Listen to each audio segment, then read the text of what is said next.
Yay. Wow. You're so enthused. I'm gonna beat you to death with hammers. Fuck! What the hell? I didn't even do nothing this time. And make a dumbass comment like that again, I dare you. What? Hello? I did nothing! Yeah, as I'm feeling low energy today. I don't even Wow, you remember what sound I so did. enthused. I will kill you. Oh, that's what I did. You got that fast? Yeah. Damn, it really must have not mattered to you. Was that a yawn I or like a say fake cry? I that was a could not fake tell. cry. Okay, it like blorbled you out as if you had yawned. I was just like, it seems like Yeah, I'm tired neither of your shit. do you. Welcome.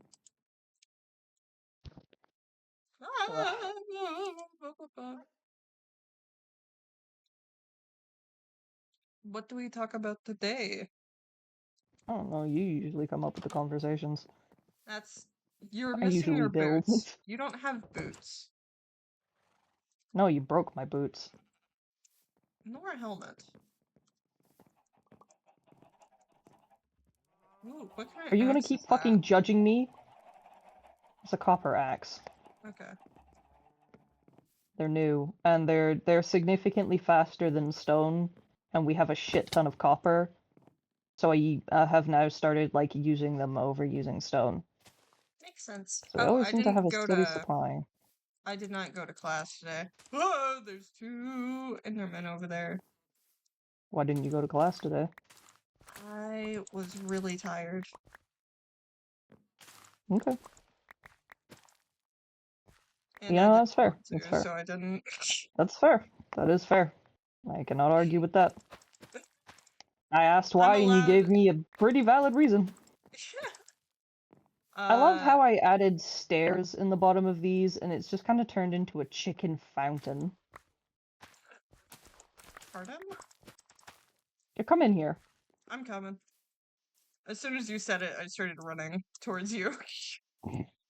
So I added stairs into the pens to kind of like have a little more of a support beam thing going on. But the animals seem to love climbing on top of these stairs, the chickens in particular. And so they just kind of create a chicken fountain.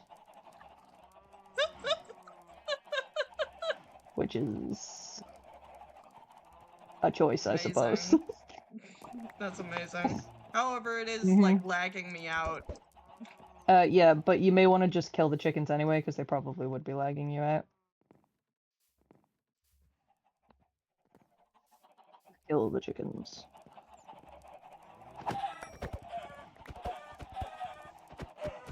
Oh, you know what is a topic that we can talk about? You know, like those ships that you have in like middle school? And Mm-hmm. like,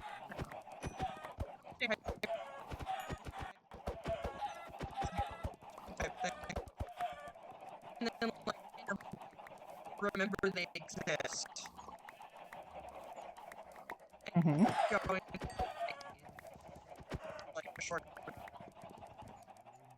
Yeah.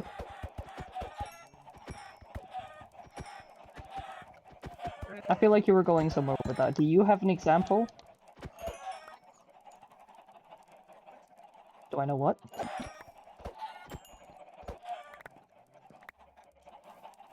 You're lagging really fucking bad. Like, I can barely understand you. Like, I I heard that. Maybe it's because I'm muttering. Am I not allowed to mutter? Hello? No, I don't think that. I think it was just to do with either because you went into the chicken pen, and you just started lagging more or something. You That just might have started been it. lagging in general, but I heard you fine there. Because you sound fine now. Yeah, it's because I'm not muttering anymore. But you know Tumblr and their like crack ships? Mm-hmm. I'm aware. You remember Hijack? Hijack?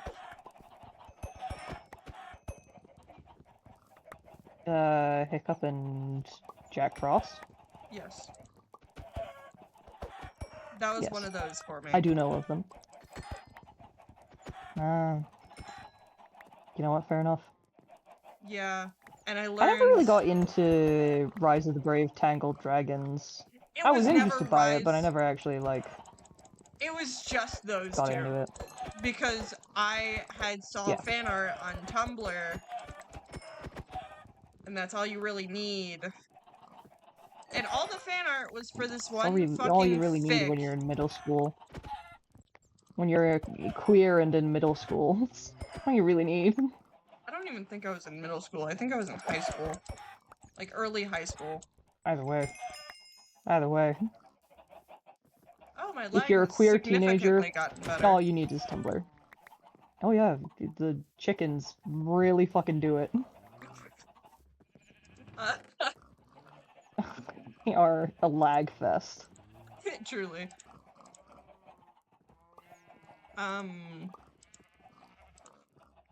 But I go through the phase of every once in a while I remember they exist and I just go hog wild. I drew fan art for them once. It was Oh my god. fantastic. And you wanna know what's funnier? I made fan art for them and a fanfic for a class assignment. Now that's dedication. Yeah, it wasn't very long. It was like a short snippet thing, and it was supposed to kind of be like Beauty and the Beast. Kind of. Not Ah. fully. I don't remember what Ah! it's. I don't You were remember the one of plot. those. No, not exactly like that. It was supposed to be like sort of fantastical. I don't remember the exact wording of it, but I remember my teacher liked it. And I even drew, I loved this teacher because I was allowed to bribe her. And the way I bribed her is I'll be like, oh, hey, if I can skip doing this assignment, I'll draw something for you. And it worked every time. She didn't want to stifle your creativity. She hung it up on her wall, like, man. Yeah, she was just like, you know what? I gotta encourage it. I have a young She artist in my class. replaced one of my final. Oh my god, 5 chicks just spawned from this one fucking egg. She replaced one of my final grades just by me asking, like, hey, if I draw something for you, can I skip this quiz? And she went, yeah, in like full seriousness. And then I did. I love it. I love that for you. Yeah. I had one. I used to have like a bunch of them that used to come into my brain like randomly. One of the earliest ones that I can remember was you know Robin Hood, but the furry Robin Hood? Yes. Little I John said that and a little Robin bit Hood, too quickly. Which one was Little John? the bear. Ah. Yeah. I feel like that was just context.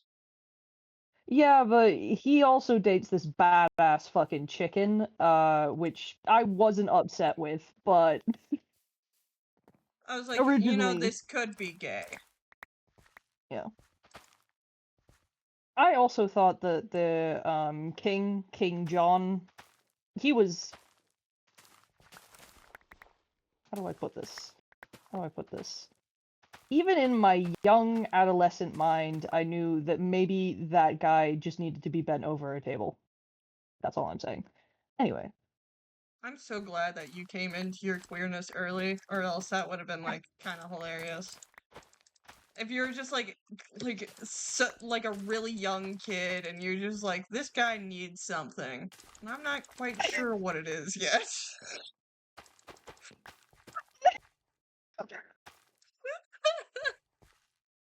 I'm not quite sure what this guy needs, but he needs something. Hi, Wheelmanic. Hi, Thanks for Wilmanette. joining. Such a wonderful time. We're talking about the king from Robin Hood getting absolutely pounded. The furry Robin Hood, just by the way. This is very important context.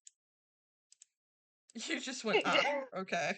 I mean, he was literally, for like half of the fucking movie, the joke was that he was so incompetent he would just suck on his thumb on the throne and cry out for his mom. Like, the whole time. And then he would evilly chuckle to himself and go to bed. What else am I supposed to... what else am I supposed to discern from this man? You know what? Fair enough. What other context clues am I supposed to be picking up on? Because I wasn't fucking picking up on them. All you knew is that one day you gained consciousness about the queer world and you went, that guy needs to be bent over. Like, it would do the world some good if he was. I honestly think it would. He'd be way too distracted to raise the taxes up, at least. That reminds me of a fic I read for Beast Wars. Oh, Jesus and it was Christ. Yeah. I'm sorry. I gotta take my autism everywhere I go. No, I was still laughing at the fact that I told you this and the first thing that came out of your mouth was, I'm so glad that you discovered your queerness when you were young.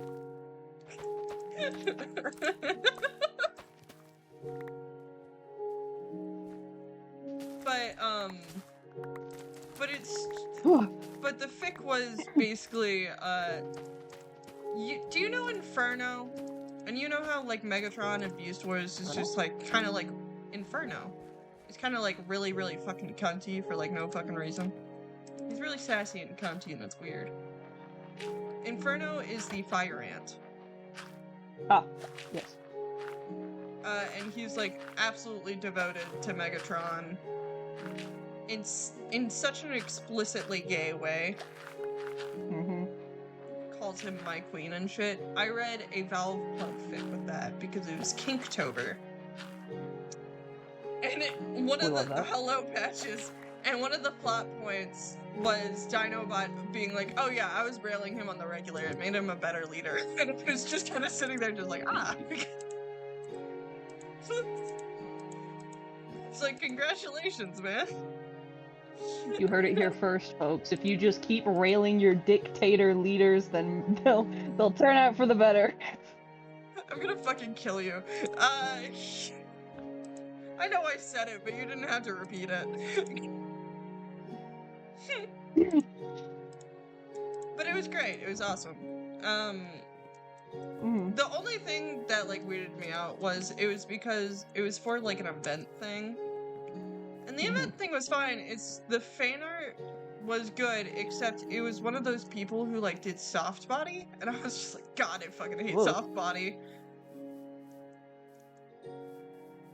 Yeah, makes sense. Like, I prefer hollow forms more than soft body because it's just weird to me. I don't know why. It's like people who put photorealistic pussies on the robot. I'm just like, please, no. It's because you want to detach the robots from, like, actual human anatomy. Really? It's because you just said you didn't. You fucking liar. Angrily just... Don't say you don't know why, if you blatantly fucking do, because I will call you out. No, it's the same reason why I go, I can't say this, I'm in this place, and then I realize, wait, I do know why. I can say this. This is my fucking server. It's like that type of energy. I'm fully aware I can do it. It's just like the boundaries. My own brain is keeping me a part of it. Keeping me apart from it. Mm-hmm. It was a really good fic, though. I liked it.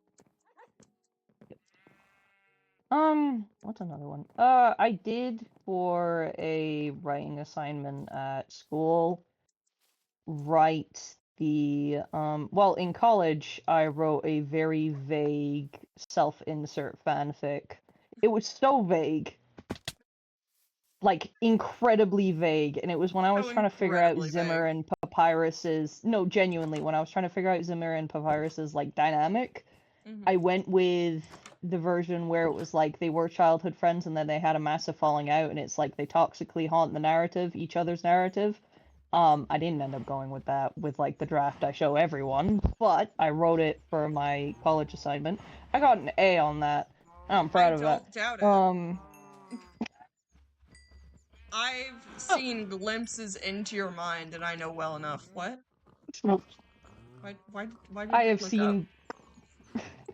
I was looking at you and then I looked up because I took my hand off my mouse. Like, I've seen rub my glimpses into eye your to mind. rub the tears. I've seen glimpses into your mind. I know what fucking queer shit you do, sir. I have seen glimpses into your sick and twisted thoughts. I know what you are. I know what you are. But another time in academy, so secondary school, Mm-hmm. I ended up writing a like a first chapter for a book I kind of wanted to write about, and you're gonna laugh at me, and I know I'm gonna get laughed at.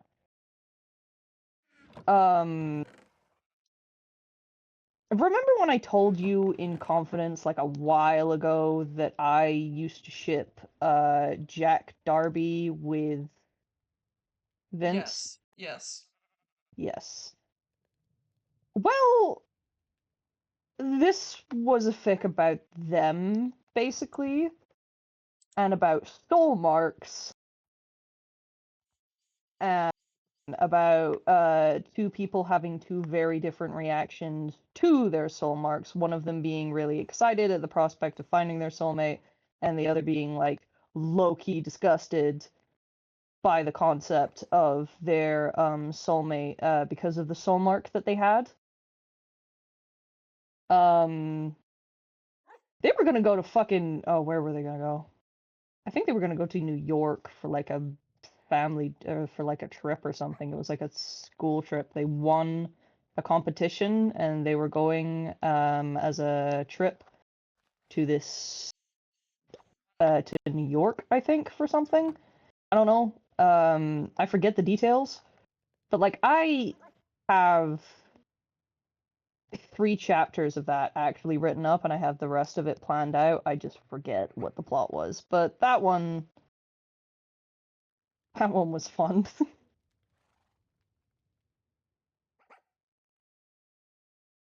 Yeah, he was. I was not at all laughing at you. I was just sitting there with my hands together, like, pretty please. It So would he be so was. awesome. It would be so cool.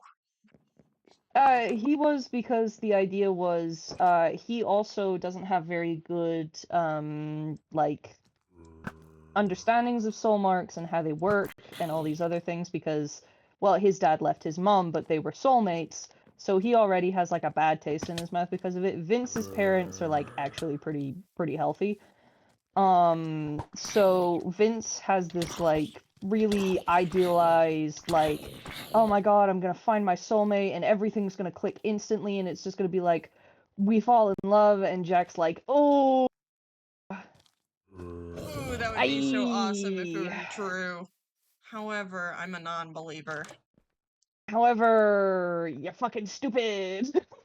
Oh, oh, oh, um. oh, oh. Oh, are you alive? Are you well? It crashed. Are you good? Oh, Oh, and it's opening well, back up again.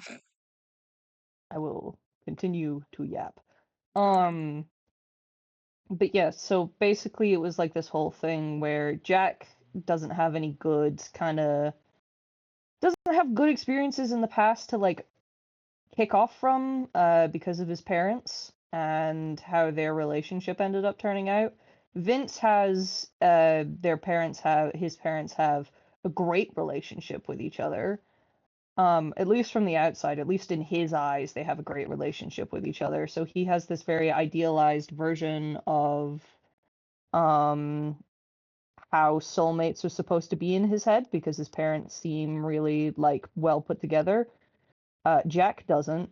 The idea was the soul mark that they actually had was a black rose on different parts of their body.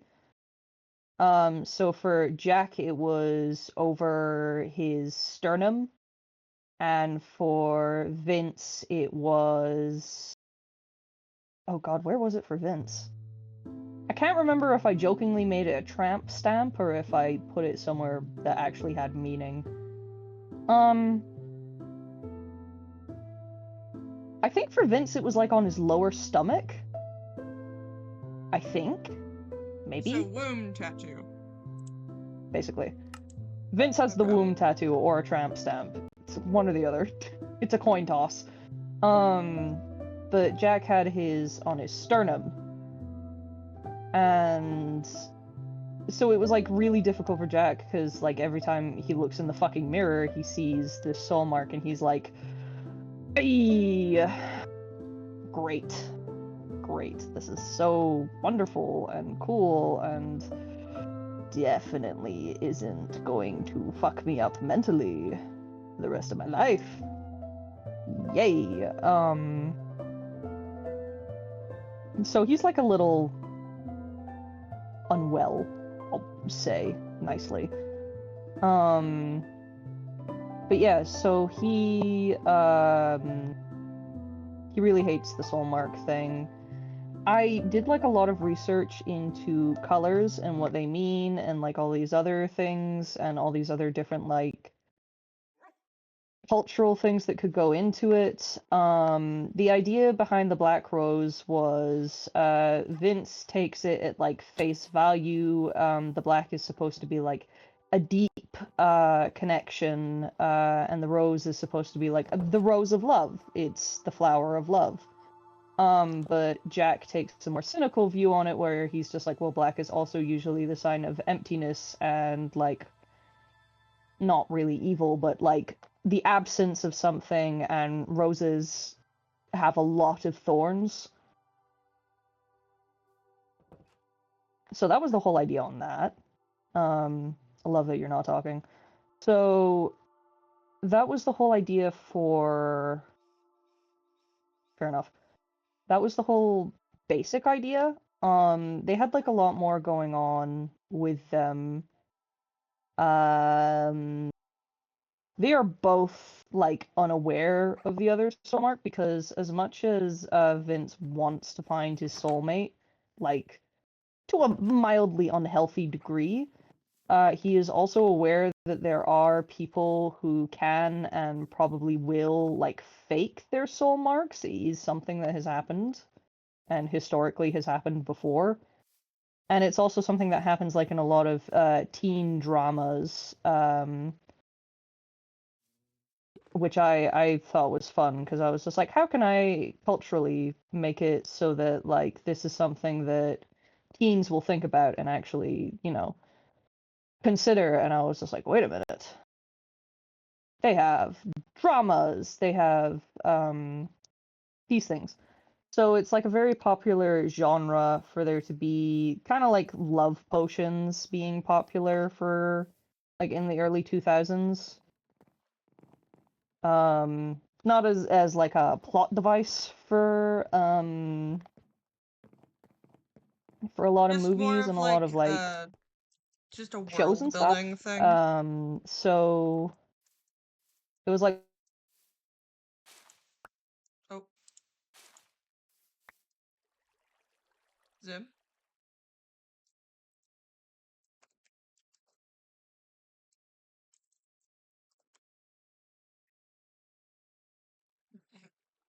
And there he go.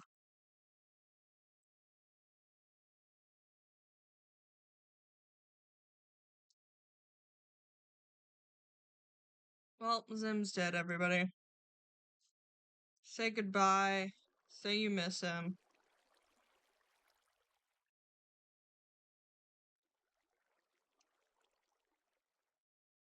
I have no idea where he went.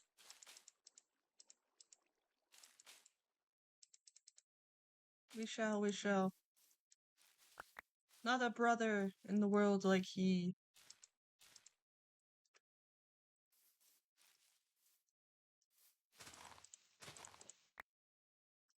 You're so funny, it's so sad to see you go. Also, Patches, you weren't here, so...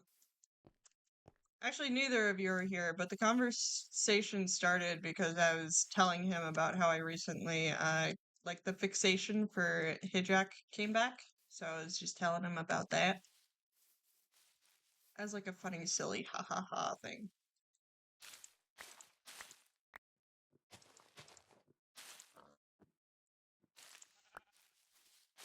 Mm-hmm.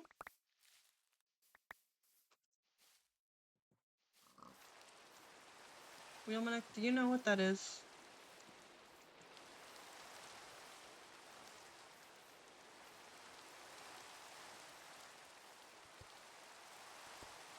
I figured.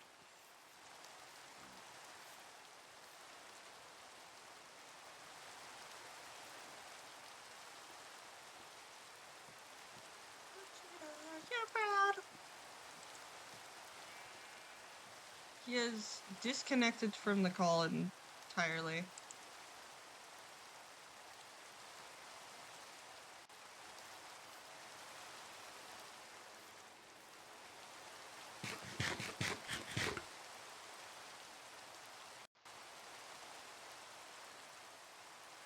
He really is gone, yeah. Hijak is a crack ship. Less of a crack ship, more of like a rare pair. Between Jack Frost from Rise of the Guardians and, Hiccup from How to Train Your Dragon.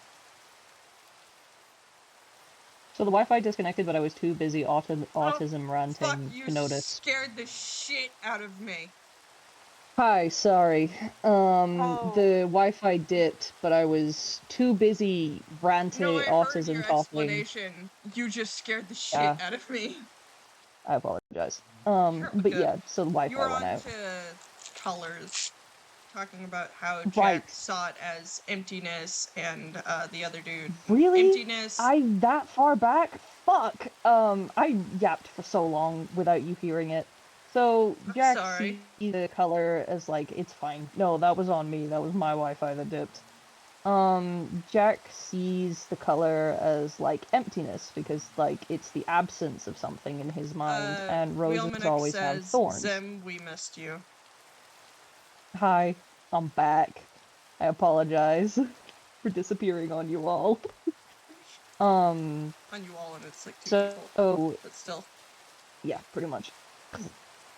So Jack has this like cynical view on this soul mark, and the whole thing with like how they don't realize that they are each other's soulmate, because I thought it would be fun to have like, you know how love potions were really popular in the early 2000s as like a plot point for shows and also And like in music videos and stuff?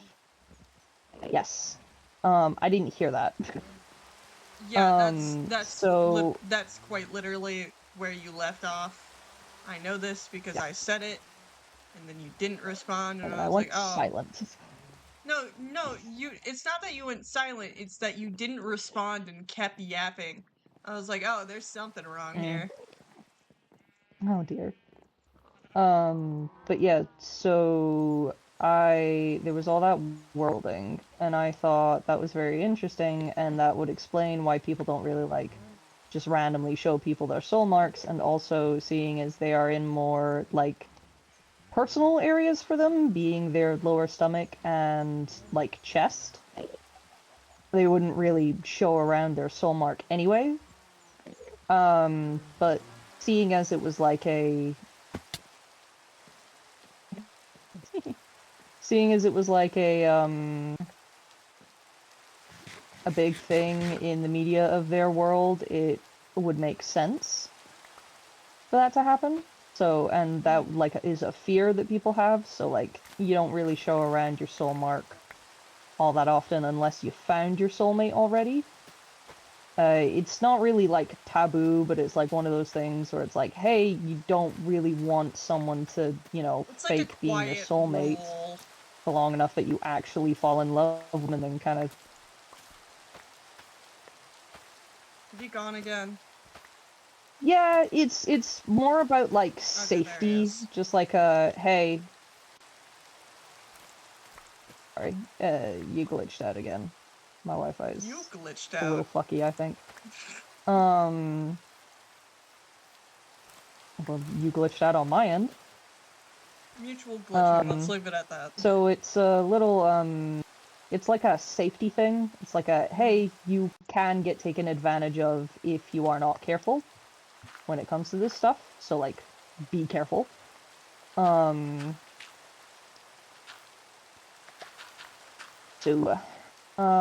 like a feeling that you get. That's the only thing that really, like, confirms if someone's your soulmate or not. But I don't know if it picked up or if I dropped by this point. But it, dropped by that feeling doesn't really develop and... Okay, that feeling doesn't develop until you get close to your soulmate anyway. Is in, like, a proximity kind of thing. Which also means that is more dangerous for people, like, faking being your soulmate. Because you could genuinely fall in love with this person who is faking to be your soulmate because you assume that that is what the feeling is. That's what this, like, magnetic energy is between you two. When actually, that's just you two falling in love. That's got nothing to do with being soulmates or anything like that. So there is that added layer of, like, hey, be careful. You maybe want to, like, know, or you maybe want to be careful about this and not show off your soul mark unless you're certain, or unless you have a suspicion, or if it happens, keep in mind that it may be not what you think it is. So just, like, just be careful, be wary, all these other things. But yeah, Jack has this very cynical view on soulmates and everything to do with them, because he's like, his parents' relationship, they were soulmates, and their relationship kind of went down the drain, obviously, for whatever reason. Yes.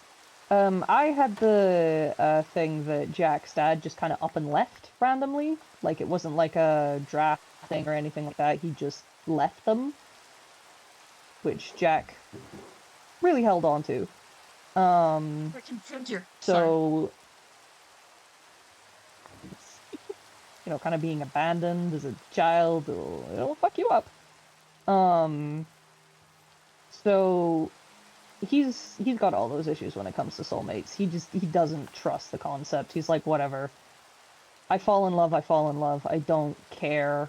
But he also doesn't really care for falling in love, because he's like, I need to get good grades, bro. I don't particularly give a shit.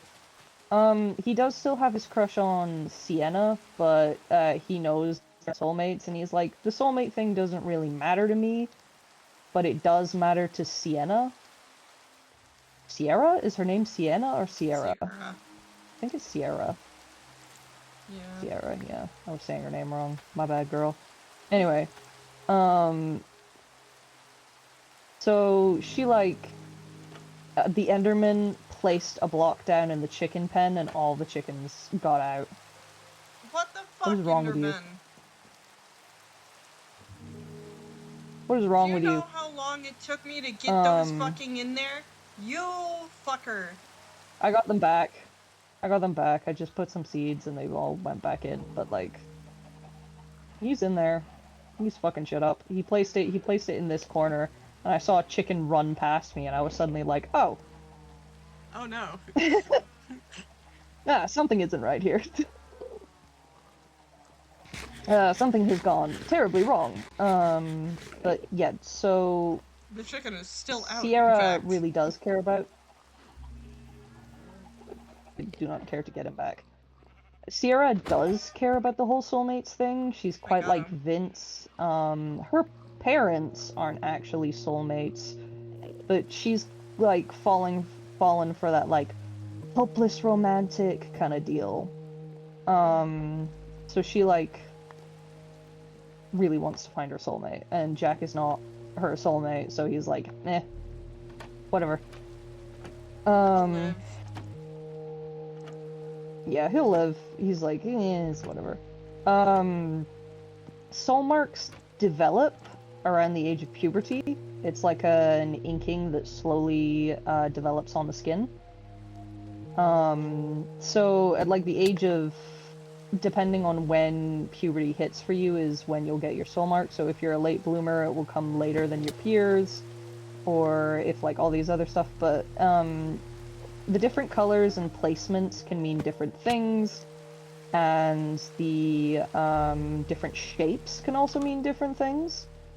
So if you have a geometric shape, you're a very analytical kind of, it will be a very analytical kind of relationship, at least on your side.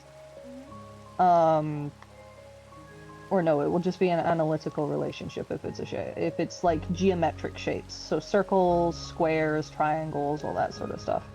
What the hell? If Hold it's on, stop more it! based Stop! on, Hold on! Did we just get fucking raided? did we? I don't fucking... Hello! Hi! What? Hey! What is happening? We got raided! What happened? We got raided? What? Hello! By who? By Hello! what? Twitch! How many people? 15! Hello, You guys here? everybody. Hello, everybody. We are playing Hello? Minecraft, and this is my brother Zim. What He's are you guys talking doing about here? his Transformers I AU that he wrote for school.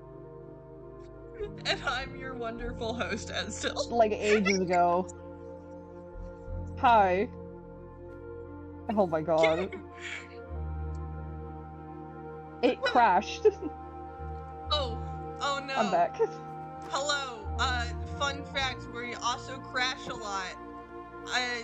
If you think that we've Hello. gone, we most likely have not. Hi. Hello. And and I Am wear I a side alive? swipe skin. Yes, you are. I wear a side swipe skin, and my brother has Sunstreaker. Hello. The notification did show up. I just Hello. got. Oh, I'm so glad. Are you okay? Thank you for rating. Yes, I'm fine. Flustered. You sound like you're about to have a heart attack. No. The person who's rated us, Pops Builds, says, hey, hope you're enjoying the having an epic stream. You guys look very cool and we enjoyed the vibes. Oh, thanks. Oh, my Glad you enjoyed the PNG vibes. is my, persona as a Muppet. Yeah. It's my persona as a Muppet too. Yeah. Yeah, I Yeah, the drew Muppet. myself flustered on, Instagram with, like, the drawing tool, and I sent it to Zim, and he said I looked like a Muppet, and thus I made myself into a Muppet. And I obviously was just like, well, we got a match now, so. Thank you. Thank you. I'm so I wasn't glad. expecting a raise. Neither was I. How I did you wasn't, even I wasn't expecting that follow? today. We stream every I was not Tuesday and anticipating. Thursday, if we can. Yeah, we try to, but sometimes life gets in the way. Yeah. We didn't stream for a good bit, last month because Zim got sick. Oh, my fucking thing crashed! Oh my god. Like I said, we have a lot I It's don't have a tough. PC. I work on a laptop, so it crashes like a fair amount. Uh, I live in the so middle of nowhere, so my Wi-Fi's shit. yeah. We work through it though. If we ever end unexpectedly, just like wait around for a few seconds. It probably crashed. And OBS hates my computer. Oh dear. Dear, this is a wonderful note for you guys to be here on. Oh Hello, no. everybody.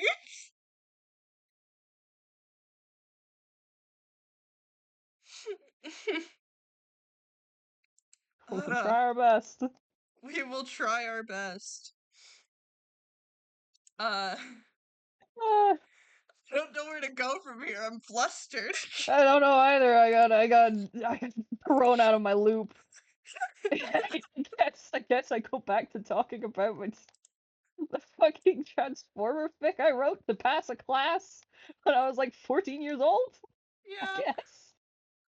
please do, my To wonderful friend. briefly to briefly recap, it was about soul marks and two characters from Transformers Prime, My mother Jack has sent me Darby pictures of and her feet.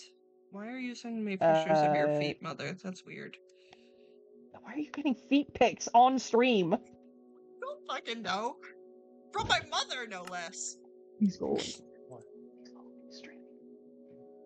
I'm Please go away. Would you like to come to Krakatoa between the hours No, of I'm okay. 4 p.m. and I'm okay. or 5 p.m. and I'm 8 okay. p.m. I am okay. I am good. No, thank you. Kill yourself, man. Dude, what the fuck? Damn, just because I don't want to go out drinking. Jesus. Anyway, No way, everybody. That was so Zim's this real brother, and you heard it that was the live. brother that lives with me. Yeah, And you heard I it hate him. live. You told Anyway, him to go kill himself. I'm sorry. anyway, so the fic was about Jack Darby and Vince, and about soul marks Don't do and this how again. they Please affect don't do. the Okay. individuals. Damn Base. it. It crashed again. Did you crash again?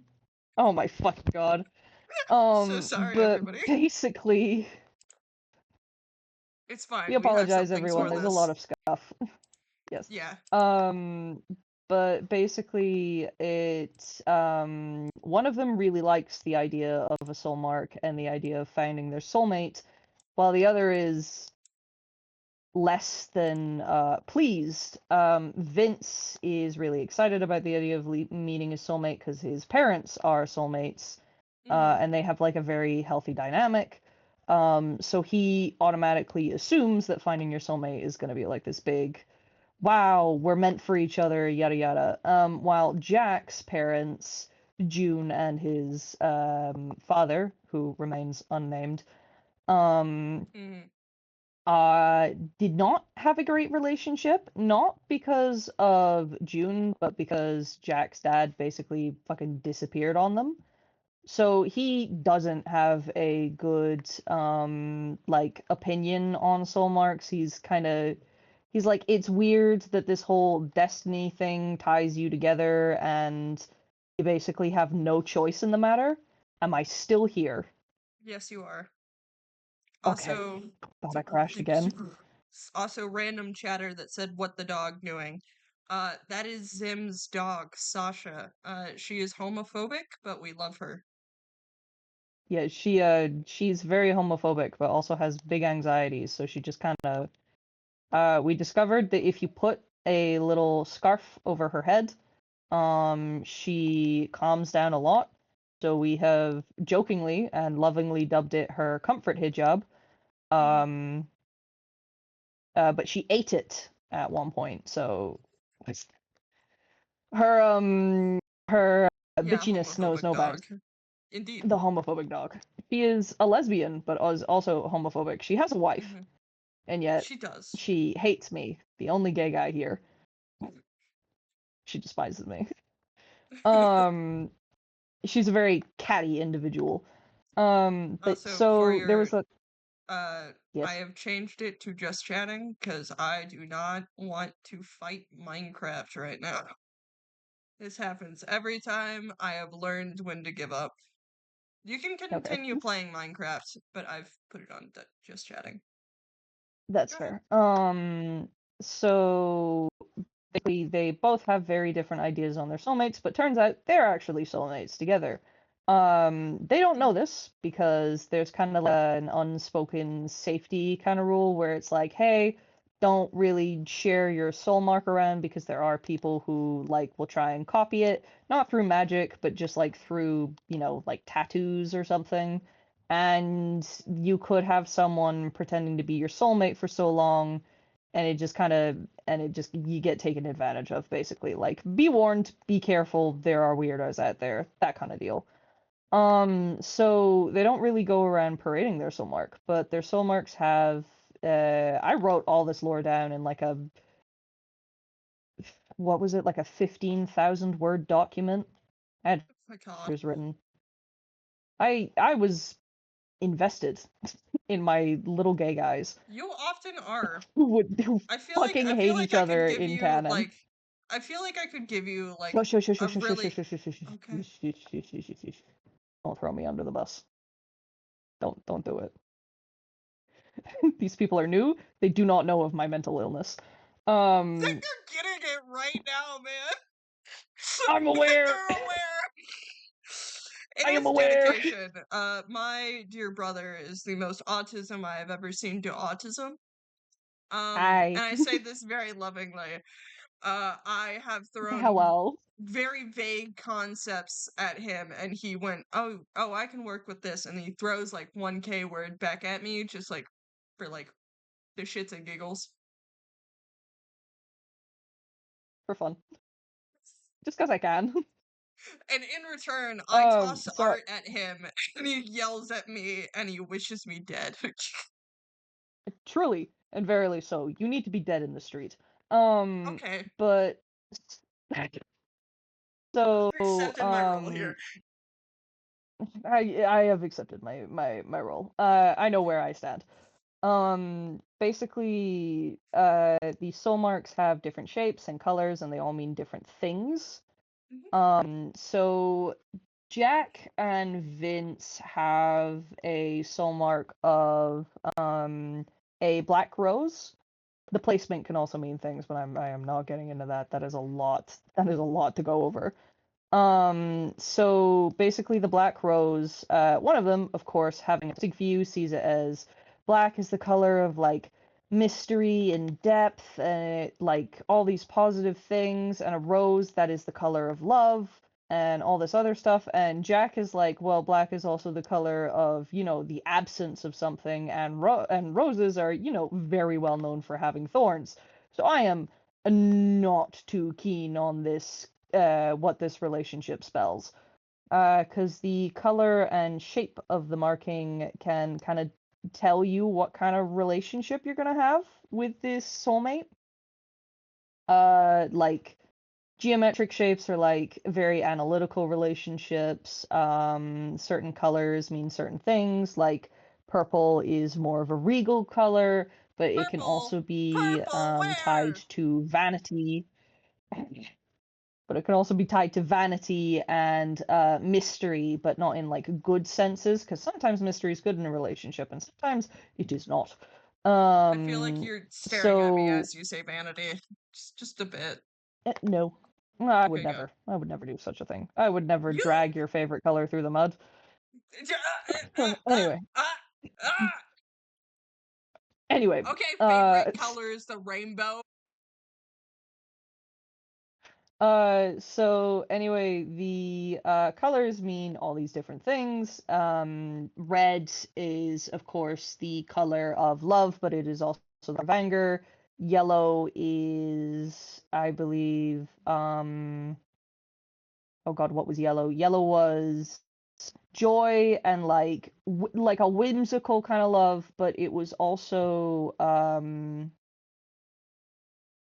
I can't remember if it was jealousy or no, it was dishonesty. Yellow also meant dishonesty.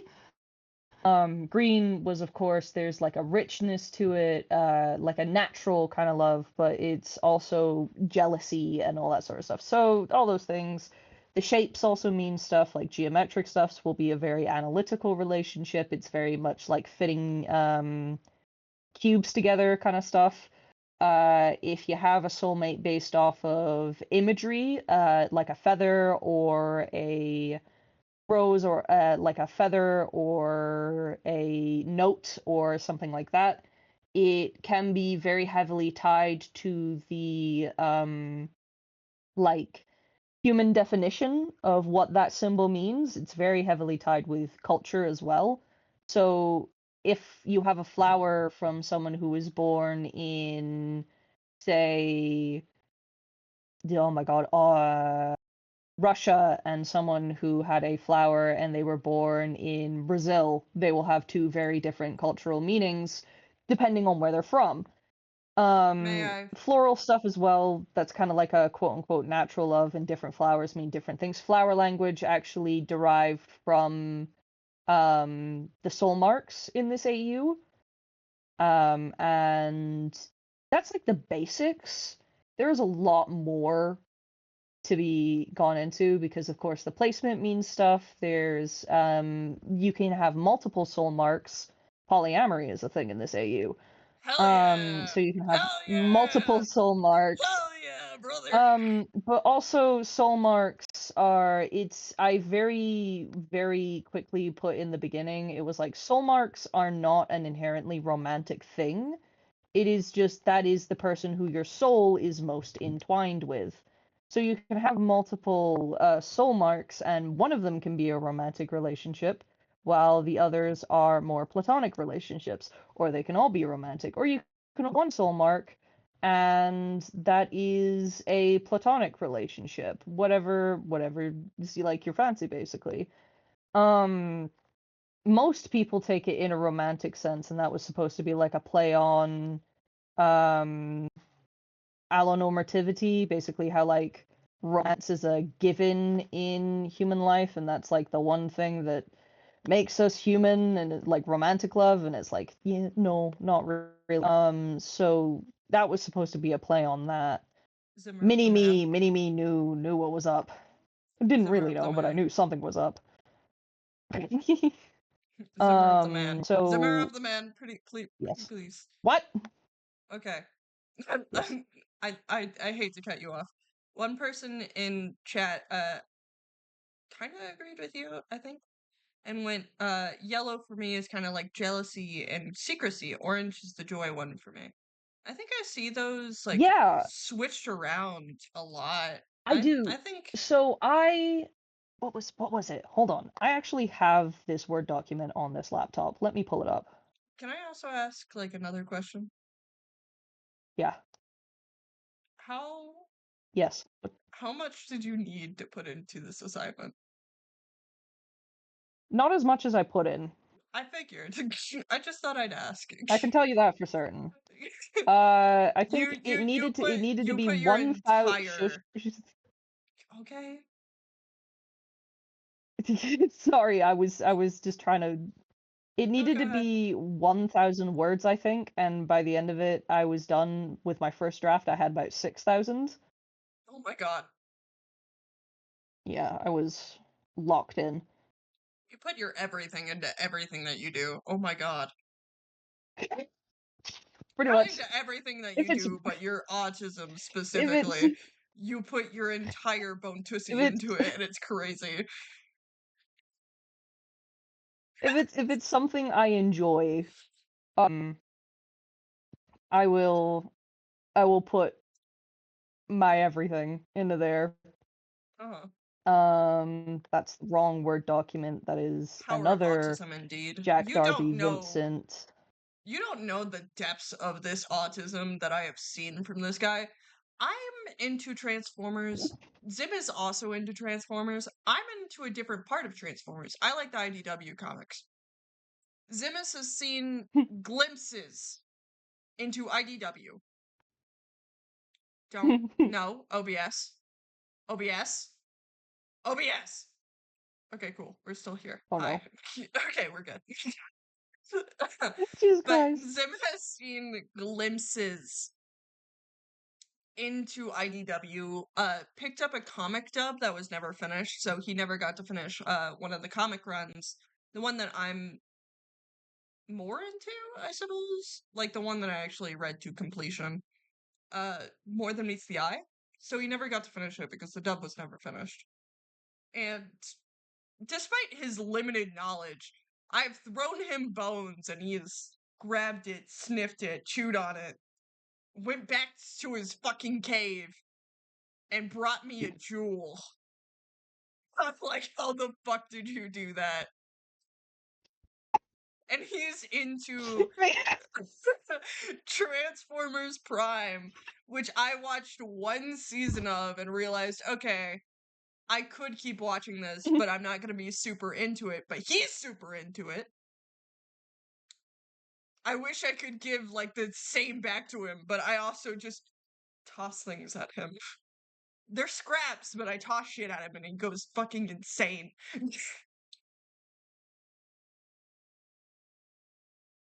You laughing?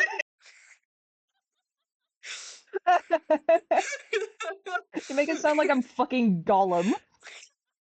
Like he will take these scraps of bones and fish and just scuttle away into his cave, and suddenly he's got a fucking ring. Yeah. Where did you pull that from? Where the fuck did this come from? It's I mean, it's accurate. I don't know what you're talking Yeah, about. it is. It is. Let's Go ahead. Continue on. fucking You were onto the colors of the soul marks, and you were explaining your reasoning for yellow and orange. You said what they were, but you were Yes. explaining why you chose those colors for that. Yes. I was trying to find the thing on my computer, but it seems I have lost the original draft, and all Oh, I no. have is like the beginnings of chapter 3 on a random. Wait a fucking second, did I put it on Wattpad? Oh my, I might have please, put it on Wattpad. please, please, I please, might for have the put it love on of God. Wattpad. Please. I need It it. I might be need it. there. I need it in my hands. Pretty please. Oh my God. It I have might never well be needed there. something more. I need It might. the It Wattpad might. link. I think I privated it, but I don't remember if I actually kept it on here or if I scrubbed it, like, with all my other fics that I had on there. Oh, shit. Please no. Can I even get onto Wattpad? Hold on. It was... Oh. Hello, everybody. Oh, There's another image that I adore as a background. And it's this one.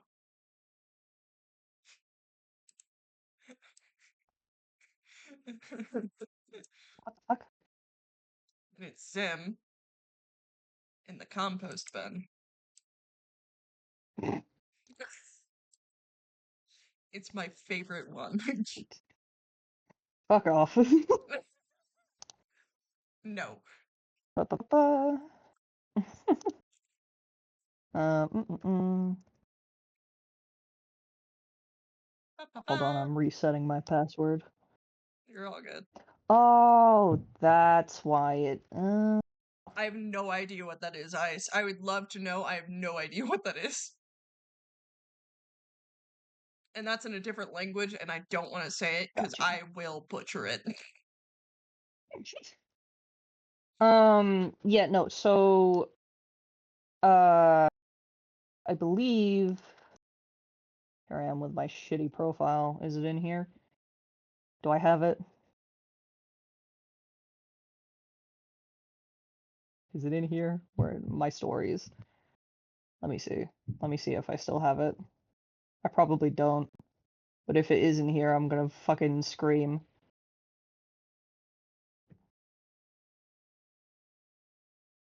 Oh. My god. Oh. Oh my god. I found it. It's all here. Yeah!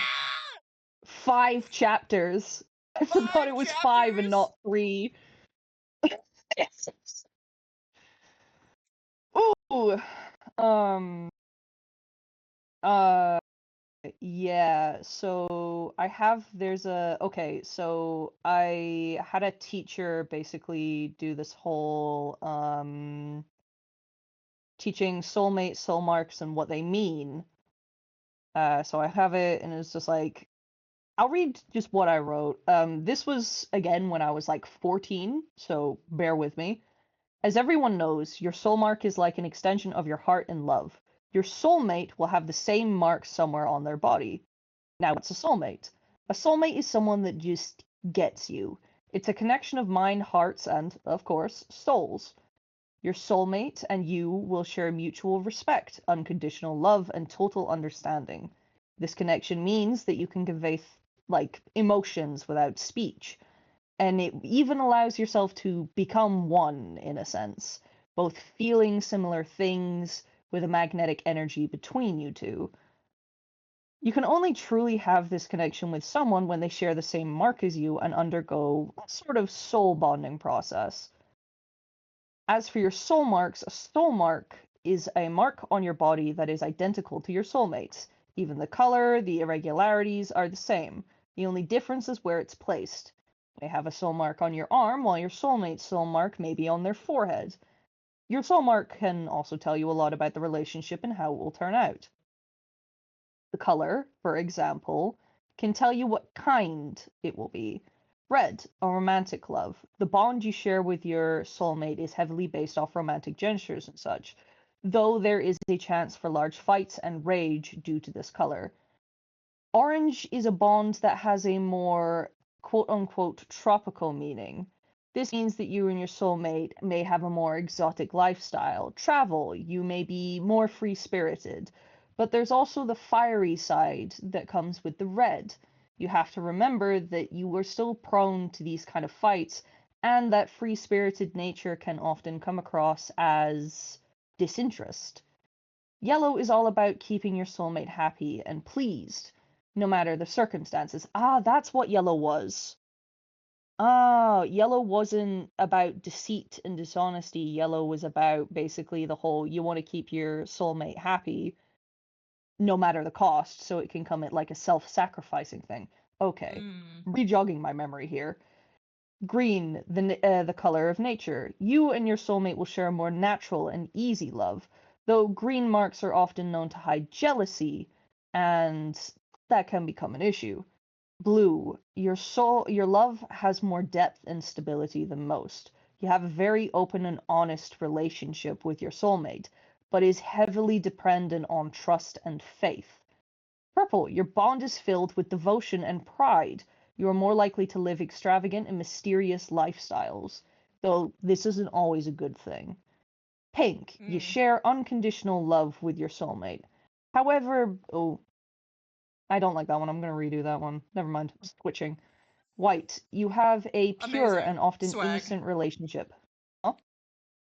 Nothing. Wanting at you.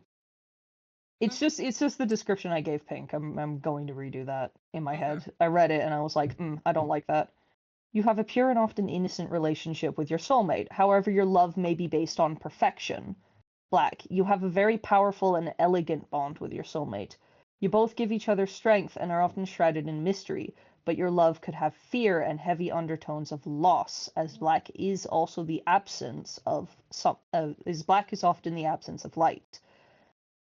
Of course, some have more than one color, but the rules, quote unquote rules, of the colors still apply.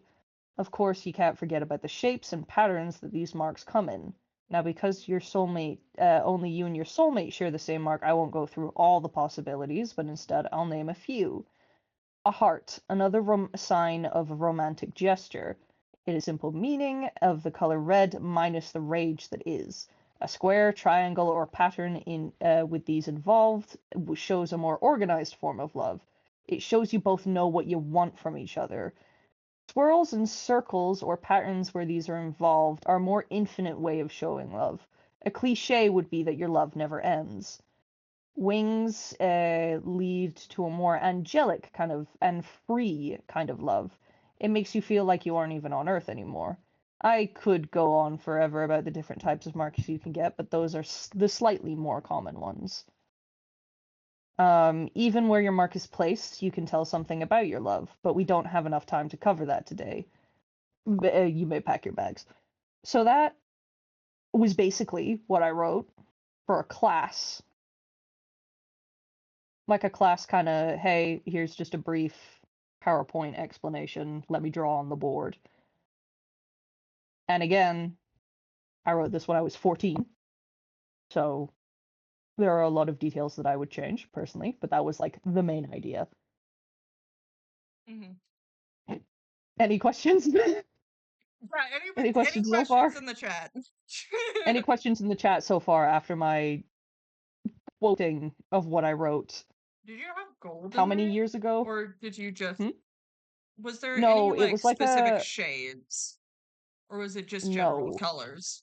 It was just a general colors because it was one of those where it's like... she started off the class by basically saying soulmates and your soul mark is unique to you and your soulmate, and there are billions of us across the planet and across time. Like, I cannot physically go over every single possible detail that you could have. You can have multiple colors, you can have multiple soul marks, you can have gradients, you can have like splotches, you can have colors that I didn't mention. She's basically saying like these are the bare bones basics.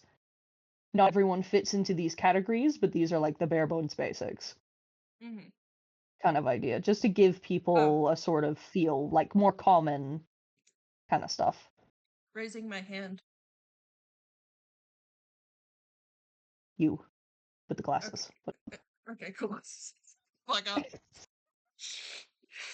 up. Ice asks, what are white or metallic ones?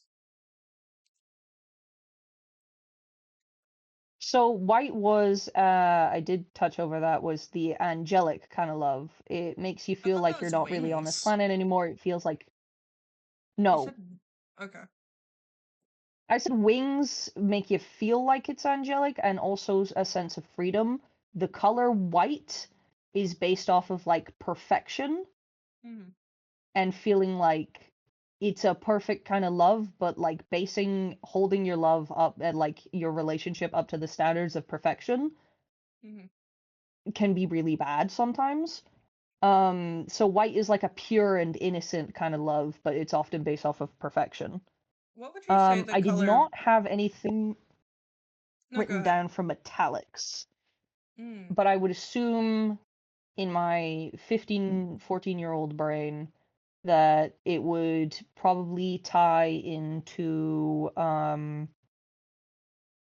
not wealth, but it means like richness. It could mean like materialistic, it could mean emotional, it could mean physical, but the relationship will be a rich relationship in some regard,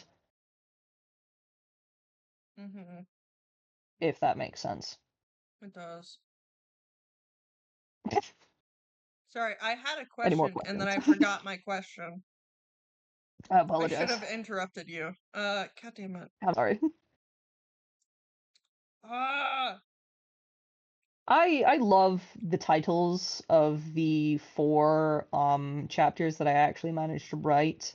The 5th one I didn't chapter because I usually chapter them after I finish writing. Mm-hmm. And it makes me laugh. A beginning for Jack, a beginning for Vince. The art of blackmail, car rides in Starbucks.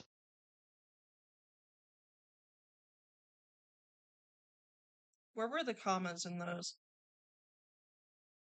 A beginning for Jack, comma, a beginning for Vince, comma, the art of blackmail, comma, car rides in Starbucks.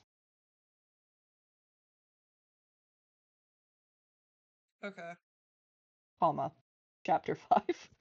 Shut the fuck up. That's... The most important one. Chapter 5. Comma. Chapter 5. Mama. Fuck, this was like 6 years ago. I was 15 years old. Ugh. Ugh. Crazy. But yeah, so that's like that was like the basic kind of bringing the reader up to speed in a like trying to bring the reader up to speed in a plot sense, as like a hey, you guys already know this. Like, you know, when you have those classes in school where you all already know what's being taught, but they teach you it anyway, kind of deal. Yeah. Like kind of social studies stuff. It would basically be like that, where it's like, hey, I know you guys have like learned this throughout your many years of your education, but like we need to go over it again for your curriculum, kind of deal. So that was the idea for that. I would redo a lot of that because I it would love to it see you one gets redo quite it. repetitive. I might change the names. I might change the characters a bit. No! Because, well, No, it's so don't much get me better that wrong. it's fan content. Please! No, fine, Be fucking cringe with the rest fine, of us! fine. Yippee! It's just this was during an era where I would ship a bully and the person they were bullying and go, this is fine. And now I'm older and I'm like, It's a little bit less fine. it's a little It less depends on the fine. people. But yeah, in this I'm trying to think of like all the shit that Vince has done to Jack. I'll be honest, I don't really think he's a bully. He just kind of is an asshole. I was gonna say, I feel like he's more of like a nuisance and a dickwad than an actual like bully. He doesn't. I think he's just like does it because Jack's just fucking there. Yeah, I don't think he seeks him out like intentionally too much. I the think he thing just like is, he bullies Raph and Miko, but he doesn't really bully Jack. He just kind of hazes him. ah, that's funny. He does canonically bully Jack and fucking Raph and Miko though. Like canonically, they literally talk about the fact that he was like shooting spit wads at Miko and like was tripping Raph up in the halls. That's an 11-year-old. What's the point? Bullying an 11-year-old, but okay. Power superiority. I don't know. Apparently, I guess. Welcome everybody. This And is then not one of our usual topics, but we probably no, will it's go over not this again. There was a 2-hour stream one time where I just talked about Rodimus the entire time. And exactly. We the have long problems rants about the comic that I don't like and especially the fucking We're the not reheating writer. those nachos. We're Let's not. We're not. let's But put it down. I'm going over the topics that I did do because you Yeah. messaged me You're about like it and it seething made in me your giggle. mind. You're like, And you know how seething Zim internally just thinking about him. respectfully listens and Mm-hmm. like in that stream, and then when he yaps, I do the respectfully listens and I interject with my own questions. Zim doesn't do Yeah. that. He just sits there and like he listens, and if I ask for an opinion, he gives it, which is all I could ever ask for. If he wanted to interrupt, Pretty he much. could. But like Yeah. he doesn't. He waits I for don't. me to get I wait. I I word sit vomit. patiently. I word vomit, and he waits because he knows if he interrupts, I'll lose fucking everything. They lose their train of thought very easily, so I have So learned often. to yes, I have learned to basically just be quiet when they're going on their rants and occasionally prompt them when they forget their own trail of thought, and then we can go back to a conversation. Indeed. But yeah, I think no, hold on. How many? So I have, okay, so this is a Vince and Jack story. This is a strong arm story. This is also a Vince and Jack story. Did you ever That make was a self-insert story. That was Lewis and Arthur from Mystery Skulls. That is Vince and Jack again. you had one you And had a this one. couple you enjoyed. I just thought they were fun. Mystery Skulls And mentioned, this yeah. is that's also strong arm. Did you Yeah, ever Mystery write Skulls. I a really enjoy them. story with your with your rewrite for the backstory. No, it was an AU where Strong Arm. Fuck, I know what it is. I just can't recall it. Hold on. I'm raising my eyebrows at you. Hold on. It.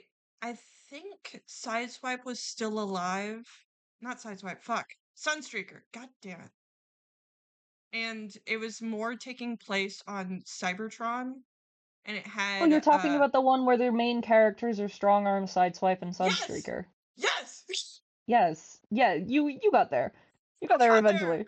I got there. I remember the You got plot, there. but You I got couldn't there. fucking get anything else. I was like, how You do I got it. You got explain it. You this? got it. You got it. I briefly wrote something down, but it was also mainly me yapping you about that. But yeah, no, I had a story idea. Whoa, idea. Sorry. Idea. It's an idea. Isn't it really? Sorry. Anyway. Sorry. It was an idea. We also We do need that to a lot. stop. Apologies for that. I had an idea a while ago where I was like, there's not really a like young teen led Transformers show, or no, like a teen led Transformers show, like older teens, young adults. All of them are either really old or actually no, they're Really always young. like really old. No, I would They're say really old or Earthspark Earthspark. was. Yeah. Pretty much. It's either really old Dead men silence or Earthspark. to Earthspark, as if we were just like quietly remembering what they did. Yeah, they butchered that show. It was But so there's good. not And really ones then where they focus on characters that are young adults that aren't like the main guys. So usually a lot of shows fall into the trap of if they don't have Optimus and Megatron as their main characters, they fall into the trap of making one or both of them the main character by the end of the show. Transformers Robots in Disguise fell for that. Earthspark also fell for that. There have been quite a few of them actually over the ages that have tried to break away from the whole Megatron versus Optimus thing, and then they kind of end up repeating it or bringing one of them back for some reason. So I wanted to like focus on a story that took place either before or after the war. I wasn't too sure. I would have personally thought after, because a lot of the Decepticons end up turning to lives of crime when they get out, and have like an organized crime thing and all that sort of stuff, trying to bring Megatron and like trying to continue Megatron's dream and all that sort of stuff, but lacking the main man face to do it for everyone to rally behind. And I wanted to focus on three characters that don't really get a lot of limelight in shows. I believe Strongarm has only been in one show, and Sideswipe has been in two, he's been three. in multiple, but He's been in never multiple, but really he's usually very character. background character. Yeah. Like, he was in Yeah, the so War for Cybertron trilogy, and he appeared, like, and maybe Sunstreaker gets even thrice. less love. He doesn't. He's fucking gone. He's been in 2 shows in canon, and in Yeah, one of Strongarm's those, been he in was one. just referenced. Yeah. So all three of them there's like shit tons of Transformer characters that don't get a lot of love. And But the those sad three thing. were ones that. Sorry, I'm adding Go on on. to your Strong Arm. Strong Arm in canon has been in one singular show, and then mentioned, briefly shown in 2 comics. And one she's of so those cool. comics was not even a comic run. It was one comic storyline. It was The Last Spot Standing, and she appeared for like maybe 3 A couple panels. Yeah, and then she died. Yeah, and she was not shown dead, but she was implied to be dead. Confirmed death, but not on screen, as you would say. Yeah, And so the she's other one, normal she is stuff. more primarily in like some plots, but she's not one of the main characters. Yeah. So I love her. And I really liked her for Robots in Disguise, which was a shit show. I'm not gonna lie and say it was a good show because it wasn't. But I did like a lot of the characters they brought in and a lot of stuff they were trying to do, but it really suffered from little brother syndrome or big brother syndrome. Basically, it was trying to match up to Transformers Prime, and it couldn't do that. So they just It kind of wasn't threw everything attempting out. to at the beginning, but It wasn't attempting to at the beginning. It was just a show that happened to take place after Transformers Prime that was following a completely different plot point. But then everyone kept comparing it to Transformers Prime and saying that they were doing it wrong. So then they tried to make it more like Transformers Prime, and then everyone got mad because it was basically reheated nachos. And yeah, it was a self-fulfilling prophecy, basically. truly.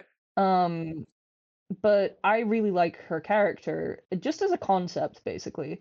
And I I wanted to like create a show where it's like Sunstreaker, Sideswipe, and Strongarm are the main characters, and they're like younger adults, maybe mid-20s, but they're younger. Strongarm would still be a cop, but she's one of those. But then through a series of unfortunate events, she basically loses her badge. But she still has a very strong sense of justice, and she's like, well, if I can't do it lawfully, I guess I'll just do it unlawfully. And Sideswipe and Sunstreaker end up crossing her paths because they regularly get in trouble with the cops. But they end as up seen kind in of episode 1 of Robots in Disguise. yes, 2015, by the way, because there's 2 yes. shows. Yes, sorry. They end up doing her a favor basically because the reason why she loses her badge in a series of unfortunate events is they had a bust going on. Sunstreaker and Sideswipe happened to be in the same area, basically causing mischief. They had no idea anything else was going on. And Strongarm ended up basically saving their asses. But in the process of keeping them safe, they sort of uncovered that something larger was maybe happening. But the reason Strongarm lost her badge was because her partner that she went out on this mission with ended up being gravely injured. And due to her quote unquote reckless behavior, so they basically grounded her. She's not allowed to work on the force. Or in the very least, she got suspended. So she's like down in the dumps. She's like, well, what the fuck am I meant to do? So Sideswipe and Sunstreaker are kind of like, well, you kind of saved our asses, so like it's only fair we try and make it up to you because like we don't want to be indebted to you, and we have a funny feeling that you will hold this over our head for whatever reason. And she would. So like she would. It's like so you can use our place to like you do your stakeouts and stuff and like do your research or whatever. And they're not interested to begin with, but then like because Strongarm is leaving all of her evidence and like her pin boards up and all that sort of stuff, they start taking interest. And then it turns into the three of them basically trying to uncover this big underground crime syndicate basically to try and see if that will like stop a lot of crimes that are happening and to keep the public safe. And also, it's then revealed later that it's actually like Soundwave and Shockwave who are running a lot of these underground businesses because they're trying to continue on Megatron's legacy My wife. in Not Megatron. Soundwave. I just not didn't want to Megatron, interrupt. Soundwave. Soundwave is wife. I just wanted. I Um, didn't want to interrupt, guys. Sorry. wife. Ice also That they says, "Do it, are girl. Break the law." break the law, queen. Um, so they are the ones that are like running this whole gig because they agreed with Megatron's vision and see that Cybertron is still falling into the bad habits that they were before Megatron like became an issue, and they're like, well, history is just going to repeat itself, and I am going to be the one to repeat it because clearly we didn't learn our lesson the first time. So they're basically trying to organize something to bring more attention to the corrupt system. And then it kind of turns into this whole social commentary on like these three guys basically trying to, one, deal with the fact the system is corrupt and needs change, despite the fact that people are afraid of the change that could happen because they're worried they're going to quote-unquote end up like the bad guys. Two, try and figure out what crime is and is not actually helping people, because there are some runs that are basically about giving to certain members of the community that are not getting the help they need from the actual government, so it turns into like that whole commentary, and sort of balancing being the good guys in the eyes of the law and being the good guys in the eyes of the community, and like how you can tread that line and how you can not tread that line, because they will fuck up and they will choose one over the other, and then there will be consequences of this. But that was like the main idea that I had, and I would like to see that, or at least something like that about Transformers being an actual show, or a comic. I want more commentary on the system after the war and how it fails a lot of the individuals, because Transformers Robots in Disguise 2015 briefly touched up on that with Steeljaw's character, because he was like, what do I have to return to back on Cybertron? I will just be failed again. I am a Decepticon. Like, my my life has been decided because of who, or because of what I am. And if I go back, quote unquote, home, I'm just going to be locked up in another cell. That is not what I want. I want to be free. I want my fellow Decepticons to have somewhere to live. And that is not on Cybertron. And I thought it would be interesting to actually have more commentary on that, because they did. Ugh. They did touch up on it, and they did touch up on Strong Arm's character, where she's like, hey, even though you, with Clampdown, is his name Clampdown? The crab, which I hate. The I don't know what weasel of you're a asking crab. me, I'm man. pretty sure his name's Clampdown.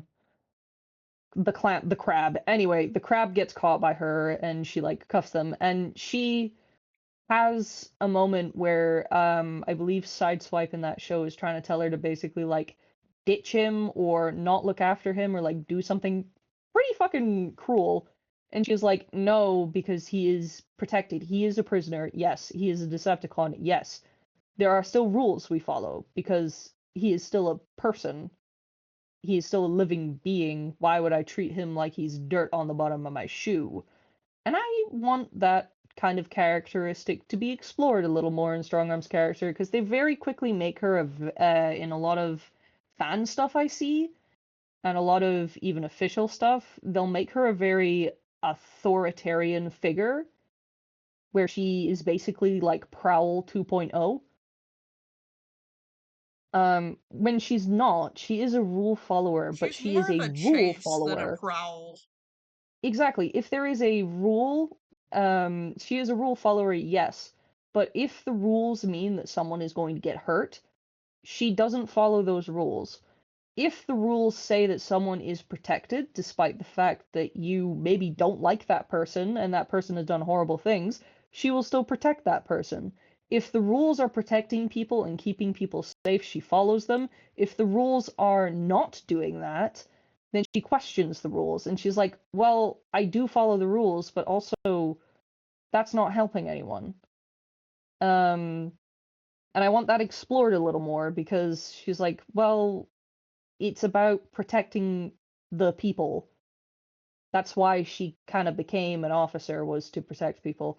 But she has such inconsistent characterization in that show. They all do, because that's like one of the reasons she became a cop, but then in another fucking episode she's talking about being power hungry and wanting to be a mayor. She's That's like, also a I'll chase work my arc. way up the system to be a captain and then be the chief and then be the mayor. Mayor strong arm. I'm like, what? That was for Yeah, one episode too. that was the issue with Robots in Disguise. It's one of those episodic shows instead of like overarching like story episode. It still had a story, yes, but like it's one of those where like the characters would like reset every episode. Yeah, all of their characterization would basically hit a hard reset after the end of every episode.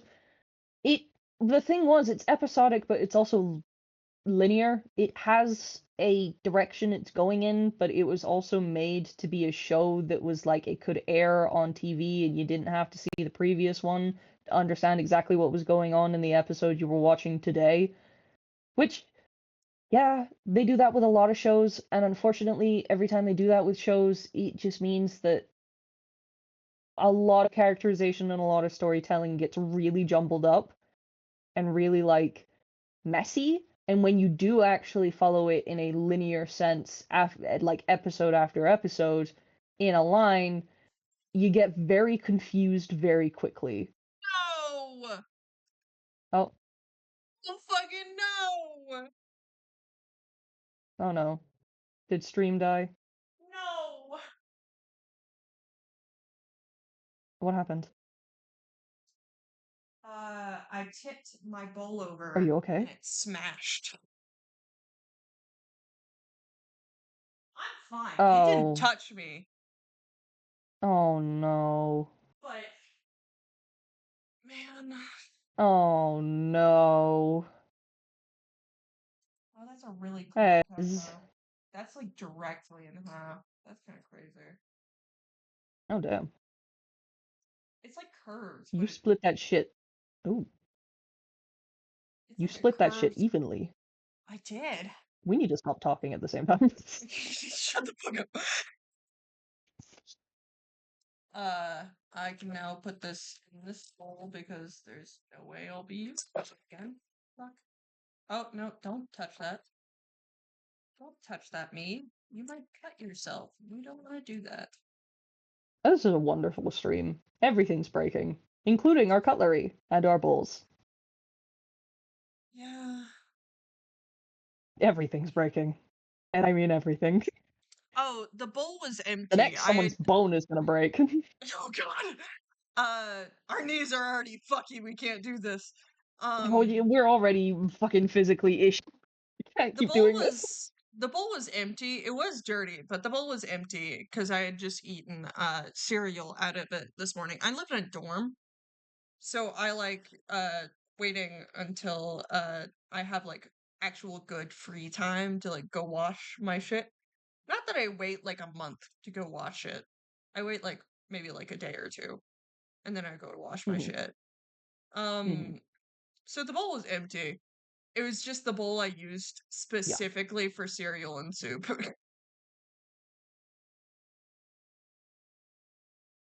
The liquid's bowl is gone. I'm gonna get you.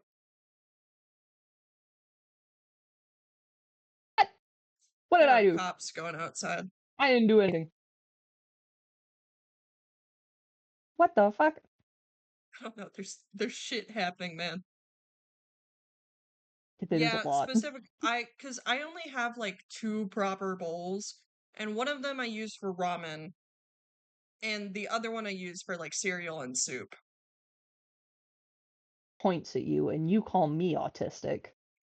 I, You have a specific bowl for ramen.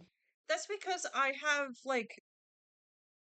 only have like specific things I have, and those are the only two bowls I brought with me. I know yeah, but you have one that's designated for your ramen. Yeah, because it's a weirdly shaped bowl, And and I don't want to put soup in that because it's very easily spillable. I do not want to put soup in the easily spillable bowls, Zim. It's crazy to think that this conversation started off with me being like, "Oh yeah, Jack Frost and Hiccup." It is kind of crazy that we started off this conversation like that. Our conversations morph a lot. I can't wait for you to like edit this Something stream, happens. Oh and god. you just get to see the progression because it went, "Oh yeah, old childhood ships," and then it goes, "Oh yeah, that king that you wanted railed." I didn't want him. I didn't want him. I was He thinking just of a needed to word. be railed, okay? You just needed to be railed. We are Uh, talking about the King John from the furry version of Robin Hood. When I yeah. first saw that when I was young, I didn't like really know at the time. No, I did. I knew the terms. But I basically was just like, he's gay. He needs to have a boyfriend. I think he'd chill the fuck out if he had a boyfriend. And I so wonderfully put it as that king needed to get bent over his desk and railed. Yeah, that's about it. And we Start are off with swiftly what? moving. I'm not ashamed. I like crack ships and I like rare pairs. And I am Mhm. someone who frequents Tumblr, so you can only assume Yeah. whatever of you want of me. So Mhm. it was basically there was this era. I don't remember what specific year it was, but it's when like all the brave Rapunzel, How to Train Your They're Dragon. brave tangled dragons. How to Train Your Brave Tangled Dragons. Yeah. No? No, Rise of the Brave Tangled Dragons. Yeah, that's what it was. That's what it was. Teenage Mutant Ninja Turtles. Shut the Anyway. fuck up. Oh, new Anyway. people. Do you want to hear the story of how me and Zim became friends? Oh, brother. It's so fun. And it's such a It's simple the thing. nerdiest shit. They said yes. Do you want to say it or do you want me to do it? Because I do it every single You can time. do it. Okay, cool. I have a friend and and we were like, "Oh, we want to make our own Power Rangers like continuity." You always get it wrong. What? The story of how we met. It was we knew each other because of Teenage Mutant Ninja Turtles, yes. But Mm-hmm. when we first started interacting like truly, like We on a consistent level, No, it we was because of the interacted on the Teenage Mutant Ninja Turtle server because I remember because we Oh, talked right, that about me here's the being thing. sent off into the grave with Lady Gaga playing for some fucking reason. So, no, it here's the was I'm a Gummy Bear. It was I'm a Gummy Bear. It wasn't Lady Gaga. It was I am a Gummy Bear. It's the scene of Leo from Rise of the Teenage Mutant Ninja Turtles floating through space, and someone edited the video, and all you can hear playing in the background, very, very distantly, is I'm a Gummy Bear. Yes, I'm a Gummy Bear. And that was the whole joke. You want to know why I don't put it in? Why? Because I have no recollection of it. I do. You I had do. a lot of And fun. that's what they miss when I tell the Yeah. story. Yeah. So what they missed was me basically being on crack. We met in a officially the first time we ever met was in a Teenage Mutant Ninja Turtle server that a fellow mutual of ours had made. They made a Teenage Mutant Ninja Turtle server, and then they went around a couple of their mutuals on Twitter and were like, "Hey, would you like to join?" Or anyone who wants to join, just let me know and I will add you. And we both were added. I think you were added first and then I was added. But basically, Mm-mm. this motherfucker was pretending to be Donnie and I was pretending to be Leo. And as you can imagine, the Disaster Twins disastered. We didn't really interact much in the Teenage Mutant Ninja Turtle server, but that was because they were very standoffish and aloof, and I was mentally unwell. Um, So we didn't properly start talking until later when a friend of Ez's was like, "Hey, oh, did I glitch out? No, I was coughing. Ah, you just sounded very pixelated. I was like, oh no. And it Glad wasn't to know I until turn a into a friend of robot when I get ill. a friend of Ez's and a mutual of mine were like, "Hey, I really want to make something about Power Rangers." And by this point, I hadn't watched any Power Ranger media, and Ez was like, "Well, we gotta fix that." So they made me watch a movie, a Power Yes, Ranger movie. I forget which one. because Zim had vague knowledge on Rangers. You watched like maybe one continuity, but you didn't like remember it well enough. It was because it was just on Nice. whenever I went to go visit my nan, it was just on the TV at the time Mm, that I would go and visit her. So I'd just watch it, but I had like no fucking recollection of what was happening at all ever yeah. in that show because I didn't know what Power Rangers was. He was I interested was like, enough to want the to funny, colorful contribute. people. He was interested enough to want to contribute, and Yeah. that was like enough for me. But then you went, oh yeah, I haven't really watched any Power Rangers shit, and I went, I can't let you be in here without that. And so we watched we a need few to fix that. shows,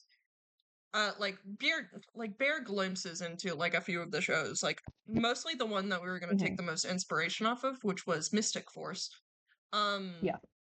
And then we realized, okay, he doesn't really have the time or the data to really do that. Because he was using mostly mobile data to like watch stuff with us and just At talk. that point, yeah, because we hadn't had an extension added, a Wi-Fi extension added to this side of the house, so I had like really shit Wi-Fi in my room. Mm-hmm. And so I got him to watch the live action Power Rangers movie. The newest Power Ranger movie. We loved Billy. All hail Billy. Yeah. All hail Billy. and when the server died, we continued like talking to each other casually. It was more of like a associate, like that guy that you randomly see on the street and you like wave. And then I went, oh. And a few months later, maybe a few years later, I think it was just a singular year, maybe. It was probably a few months. I'm I think it's not very 6 good at months. time.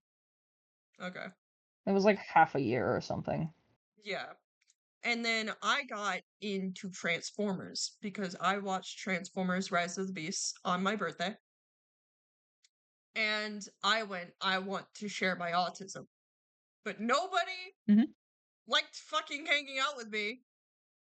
Or that's a lie. People just didn't have the time. And I Wouldn't like remembered, oh Transformers. yeah. And I remember Zim existed. Hmm. And I went to his DMs. And I went, hey, you want to watch a Transformers movie with me? It's got, and I specified saying, oh yeah, it's got gay robots, as if to lure him in. And it worked. Luring me into a false sense of security. Back in the It's got Power gay Rangers server, I people, come forgot about here. this. Yeah, and I forgot in the Power Rangers server, we watched more movies than just like Power Rangers. And I remember Sea Beast. He hated that fucking that I hate. captain. That fucking captain that I hate. Oh, I hate that. I hate that man. I hate him. I hate him. I hate him with all my fucking being, to the point where someone in that call doodled me. That was whatever me. Fucking yeah, you doodled me beating the shit out of that captain. I hated him. I hated him. I drew you strangling He is such a him well-written villain on a because I whiteboard. despise him. And it was fairly realistic too. He was. That was the whole fucking reason why I despised him, was like, I know there's people like this in the real world, and I hate you. So it was, we watched more movies than just that. So I knew that he liked watching movies, and I knew specifically that he did well watching movies with me. Because you need to have a certain level of patience when you are watching movies with me, because I like talking. I really like talking. There's a reason. I know this is a bad example on the Zim Autism Rant stream, but I talk a lot. I like talking. I will take up most of the talking. I downloaded a 3-hour VOD, and about 2.5 hours of that was just this motherfucker yapping about their interests. Yeah. And just for perspective, 2.5 hours straight, by the way. There were 5 times we broke up that rant. 1, to gather materials. 2, because my brother walked in the room. 3, because this motherfucker, like, crashed. 4, because someone in chat asked a question. And then 5, I yawned a little too loud, and you got pissy with me. That's it. That sounds like me. That sounds like me. And so I like talking, and it's worse for movies. I irritate my like family with this because they want me to shut the fuck up during movies. So you need to have a certain level of patience, because I will pause the movie and I will yap about details and such. And we had learned that Zim does not mind this, and he in fact encourages this. Because he likes talking about it too. You should have seen us watch the FNAF movie. Oh my god. How long was it? That movie's like, what was it, an hour and 40 minutes, and we took about 4 hours No, or something? it was not. It was 7. I think it was 7. 7 hours. I can It's check worse the than I receipts. thought. I can check the receipts. Hold on. Oh god. Continue on with the story. So basically they approached me, basically being like, hey, have you watched this movie? And I'm like, no. Would you like to watch this movie? It's got gay robots. And I was like, you know what? Sure, why not? And we watched that movie together, and they ended up asking me, FNAF 1 ran on for 1 hour and 49 minutes. And Ez ended up asking me, hey, you like Transformers media in general, right? And I'm like, yeah. So we started talking about the movie, and we started having a lot of autism rants about Noah and Mirage specifically. But then as we We like got gay talking people. more and more, yes, as we got talking more and more, we started talking about like different things we enjoyed and like different Transformers media that we wanted to watch. And we started like regularly calling each other and hanging out and watching stuff together. And then that evolved into playing games together. That evolved into, at one point, we were calling like practically every single day, um, There was a for schedule multiple to it. hours. He There was a got schedule. pissy at me when I interrupted said schedule because I went to bed or I got out of school late or if I just I was like like, we have a time. We have allocated time slot, and you're missing it. You're missing our designated time. So yeah, we talked like a lot, and we've been friends for, I believe it's coming up on 4 years indeed. in uh September of this year, I believe. I don't Yes, remember. Okay. it is September of this year. We talked about it in another stream. I literally listened to it today when I was editing it down. Um, so we have been friends for quite a few years, to the point where we consider each other siblings. Um, which is kind of funny because we discovered a tweet that I made, like a couple of months into us like regularly talking, where I was like, yeah, I see us as friends, but I could never imagine being like siblings with you. Well, Well, it's crazy what time can do. yeah. And we still It's talk on the crazy. daily. Yeah, we don't call on the daily anymore, but that's because we're both busy with our own lives, like uni and work, so we've got responsibilities. And time zones are a bitch in general. Mm-hmm. But we always talk, like text each other all the fucking time. Um, Mm-hmm. so we still talk daily, even if we don't call daily. But yeah, so we went through a phase of calling daily. That fizzled out a little bit because I think we both got really busy with our own lives, but we still made an effort to talk to each other every day. Mm-hmm. And it's gotten to a point where I was the one who helped this motherfucker set up their bank account. Yeah. Not a parent, not a real life brother. Me, a person who is across the great yonder, I'm trying to find this very far fucking away. picture. Where the hell is it? I have no idea. You have like hundreds of screenshots of us and our I have over shenanigans. 100. Yeah. Yeah, you have a lot. You collect receipts every single time something funny happens. Yeah. I think it's great. It's like The thing scrapbooking. is, yeah, the thing is, it's so many screenshots with like the same background, Hmm. so it's hard to fucking read it. It all merges into one. Mm-hmm. But yeah, so that's how we became like close friends, and it will be a 4 year friendship this year, Mm-hmm. um, which is quite fun. Um, And it's also quite funny to me because I have seen the rise and fall of many friendships that you've had. Yeah. And I have seen a lot of things happen in your life, which is quite funny. You've sped ran a lot of things in our friendship. I have seen the beginning and end of many, many things, many dynamics, and yet I remain consistent. Indeed. The only Throughout the past consistently, might 4 years, add. I am the only consistent in this motherfucker's life. It's crazy. It's depressing. Depressing, but It's like, you know. sad. It's kind of sad. I just, It's really every funny, single but it's kind of time sad. we start talking about this, specifically the part where, like, we had daily calls, it just made me think of I get sad when I don't get my daily EZ calls, and it makes me giggle.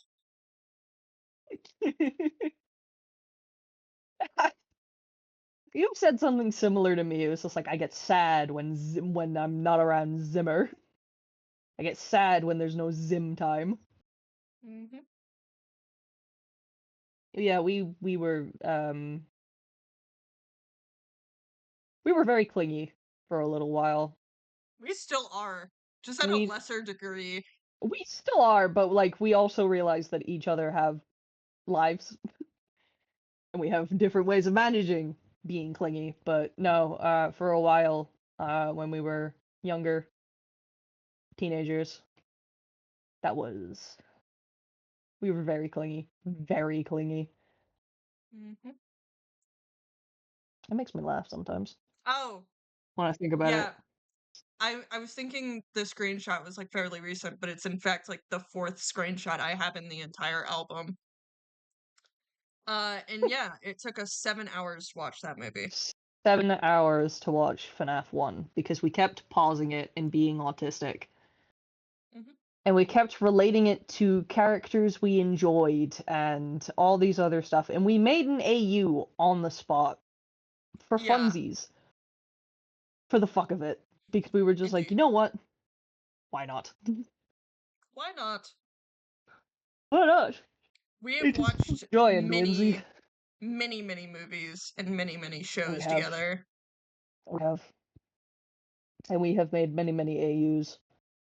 We really liked Rescue Bots. Still Still do. do, but we like really liked it. And we had a grand total of, I believe it was 34 AUs at one That were point. written down and documented before Written it down and got like, documented. There were like many others where we like pitched a concept to the other one, and the other was like, I don't really know too much about that one to actually talk about it too much, and we were like, it's fine. That AU can just go back on the shelf. Mhm. Or like pitch an idea to each other and then just not write it down. But that was 34 documented alternate universes and that was like of a Transformers year Rescue Bots. a year or two ago, maybe. Yeah. Yeah. And That so was on you a can imagine, Minecraft world. yeah. We wrote So that you can down in a book on a Minecraft world that then corrupted, so we have no access to that book anymore. yeah.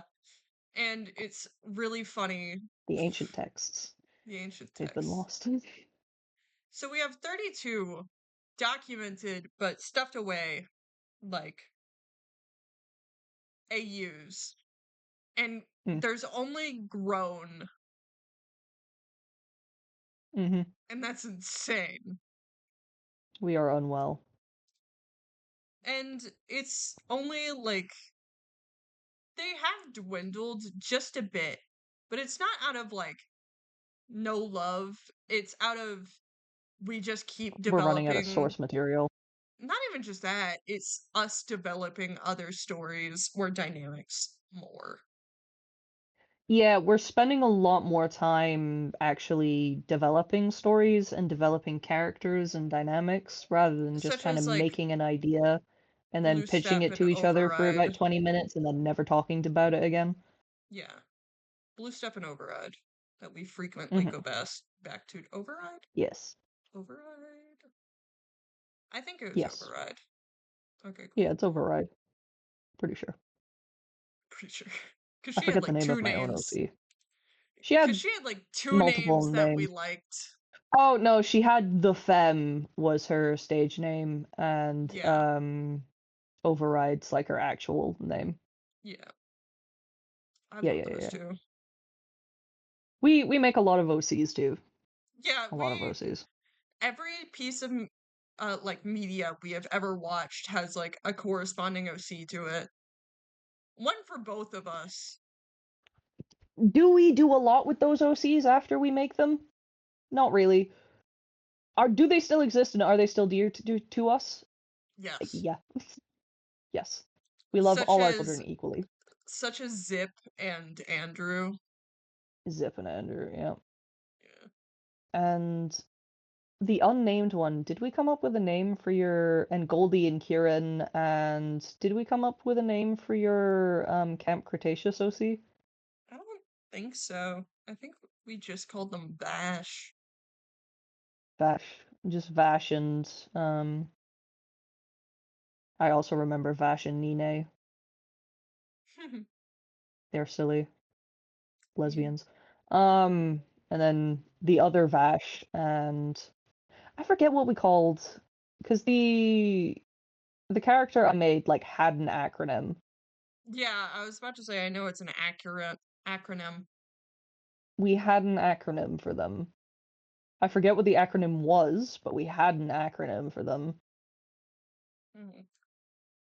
I've completely forgotten that name though. Mm-hmm. It was like it was like a therapy something something something, or therapy droid or something, therapy robot. It was a therapy robot, but that was in the acronym somewhere. But yeah, we make OCs a lot for all the stuff that we're into. We watched the show Cuphead. That's one of the games that we like semi-regularly play when we have the energy for it. We play Cuphead quite a lot. It's Cuphead and Minecraft are the usual ones we play. The most Cuphead's one of those consistent. where we will finish it, or we'll play it until completion, and then we'll probably find another game to play. Mm-hmm. But we made Cuphead OCs. Oh yeah, we Because did. we started playing the It was game, and then we watched specifically the show. Like, casino cups. yes, it was specifically, and then we started rediscovering the wonders of like not Bendy and the Quest of the Ink Machine specifically, but a spin-off Myth of the Machine, a new one. We both really liked that, so we were like, let's play Cuphead. So we started playing Cuphead, and then we were like, hey, and I was like, hey, can we watch the show? And you're like, sure. And then you started getting back into the Casino Cup, like voice dubs and stuff. I didn't get back And then, into it. I was never fully interested in it. well, you got into it now. Yeah. And then we were like, let's make OCs for this. So we made And then OCs. you made the concepts of the OC. I doodled I them. did. As the I did. process usually goes. Yeah, the process usually goes, we'll go, hey, let's make OCs, and I will come up with a concept, and then Ez will draw them, or Ez will have a pre-existing OC and come to me and be like, hey, can you make one to match? And I'll go, yes, I can, and then I make a perfect match. Such as me with Solar Flare and Star Hunter, and you went, what about this neat bird I found? I went, hell yeah. What about this little bird I've made? Tiny and Skyshock. Fuck And then yeah. I accidentally, because I want to say it was on purpose, but it fucking wasn't. And I accidentally, the lore of my OC paralleled the lore of Ez's OC, and like the way they reacted to it were like opposites but parallel to each other. And it was like, huh, I didn't actually mean to do that, but I did that. And whoops. Versus, I miss my old life and I want to go back to it, versus I miss the highs of my old life, but I have deep trauma with it and I never want to go back. Yeah, pretty much. Yeah, it's a bird. What kind of bird was Tiny? Bird. Wasn't it like a, it was a specific bird, because I remember like Skyshock was a falcon, a peregrine falcon. I know. Tiny, I think, Tiny. was a sparrow. I think Tiny was a great tit. No. He is not the shape of a great tit. I don't remember what it was. I know you gave me a specific bird for it, though, because I was looking specifically for that bird when making... I keep thinking sparrow, but I don't think it was a sparrow. It might have been a great tit. It might have. I might have said that as a joke, and then you were like, sure. I'm like, ah. Well. Yeah, it sounds like me. Because he was supposed to be like a small bird. He went from being like a large mech and a bird of prey to a small bird who is the prey, basically. Literally. Yes. So, but his color palette doesn't remind me of any bird specifically because he's just kind of green and black. Green, gray, and black. Green, gray, and black. But it's not green, gray, and black in segments. It's green, gray, and black in like a color gradient. Yeah. Because this is So Transformers, and I don't have to adhere to canon. You can get off of my ass. fair enough. Which is why I'm like thinking about it, and I'm like, I can't actually pinpoint what fucking bird he was. Mm-hmm. I don't even think I have it saved anywhere. Nope. I still think sparrow, but that might be because like a house sparrow, because they're small. Mm-hmm. Or starling. It might have been a starling. Swallow? No. It began with an S. All of the birds with S names are popping in my brain. So I think it began with an S. Mm-hmm.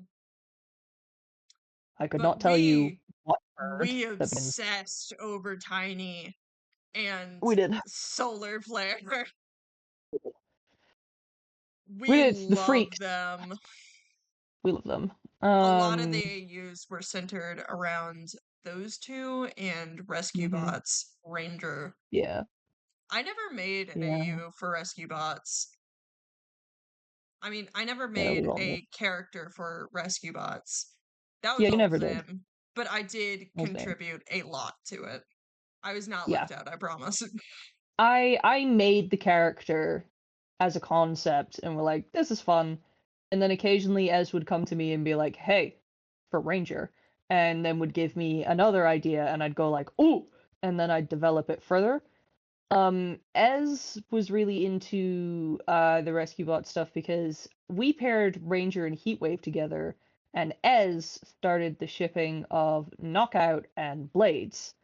Knockout from Transformers Prime and Blades from Rescue Bots. Rescue Bots. Shakira shipping, if you will. Because those hips do not lie. They do not. So as that's what the Rescue Bots thing. We watched Rescue Bots, but then Ez started that crack ship. I got into that crack ship, and then I ended up making an OC just as like a funny little thing. And then we ended up getting way too attached to that OC and fit him in basically perfectly with the lore. Yeah. And then added a bunch of stuff. We had a timeline for it. We had a timeline and everything. We had it all worked out. We knew what episode he was appearing in, where his guest star appearances were. We knew when Knockout was in episodes. We knew when Knockout was like when Knockout met the Rescue Bots, when they felt like when they Blades and Knockout started dating, when Heatwave and Ranger started dating. We had everything mapped out. And when we got to the Dino episodes, we even gave Ranger a dino form. We were like, yeah. Yeah. Raptor with a hat. Which I think is fucking hilarious. Ranger still like randomly pops up in conversation. We adore him. He does. He had a voice claim. He did. Which makes me giggle thinking amuses about me it. because we found his voice claim for quote unquote ASMR videos. Suggestive ASMR cowboy. But not cowboy as in like a cowboy as in cow space boy. Yeah. I got sent the video amuses me greatly. And I fell out of my It amuses me chair greatly. because I was just like, fuck. That's Oh, perfect. shit, it is him. I started listening to them just like it'd be really funny if I found his voice like this, and then I clicked on the first one I clicked on. I was like, "There's no fucking way," and lo and behold, that was his voice clip. Yeah. Ah, It's great actually. The things that we've been through is fucking great. the things we've been through with those OCs makes me Yeah. laugh. And then we have Blue But Step yeah, and Override, which is the most like recent pairing. yeah, Recent? Yeah, recent. Most recent yeah, they're the pairing. most recent ones. And God, I love them. We don't have like They are. Blue Step has a lot of like lore. Mhm. Override has a plot and lore, but I don't know like but not like background lore, you know? Like No, she her has lore. upbringing. Her upbringing? Yeah, Damn, I got totally it all in forgot my about mind that. palace. I'm just trying to make it cohesive for you. You I've know been what? trying to Fair make it enough. cohesive for like the Please, past month. please update I'm me when it trying. does. I will. I will. I will. Um, but also, originally Solar Flare and Star Hunter were an OCX canon ship, and then it was an OCX canon X canon, and at some point I was like, I want to ask about maybe slipping my OC in there too, because I think it'd be fun.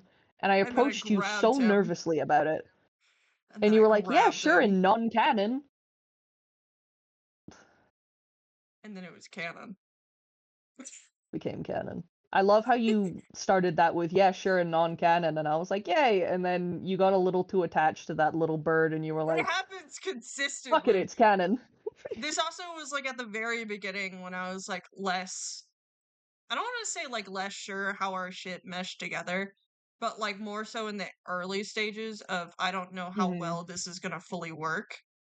We tiptoed around a lot of topics and tiptoed around a lot of dynamics that we would make with each other and like Now we just kind of OCs. throw shit at each other, and it always Now we ends just up yeah, like we just kind of falling into punt things. place.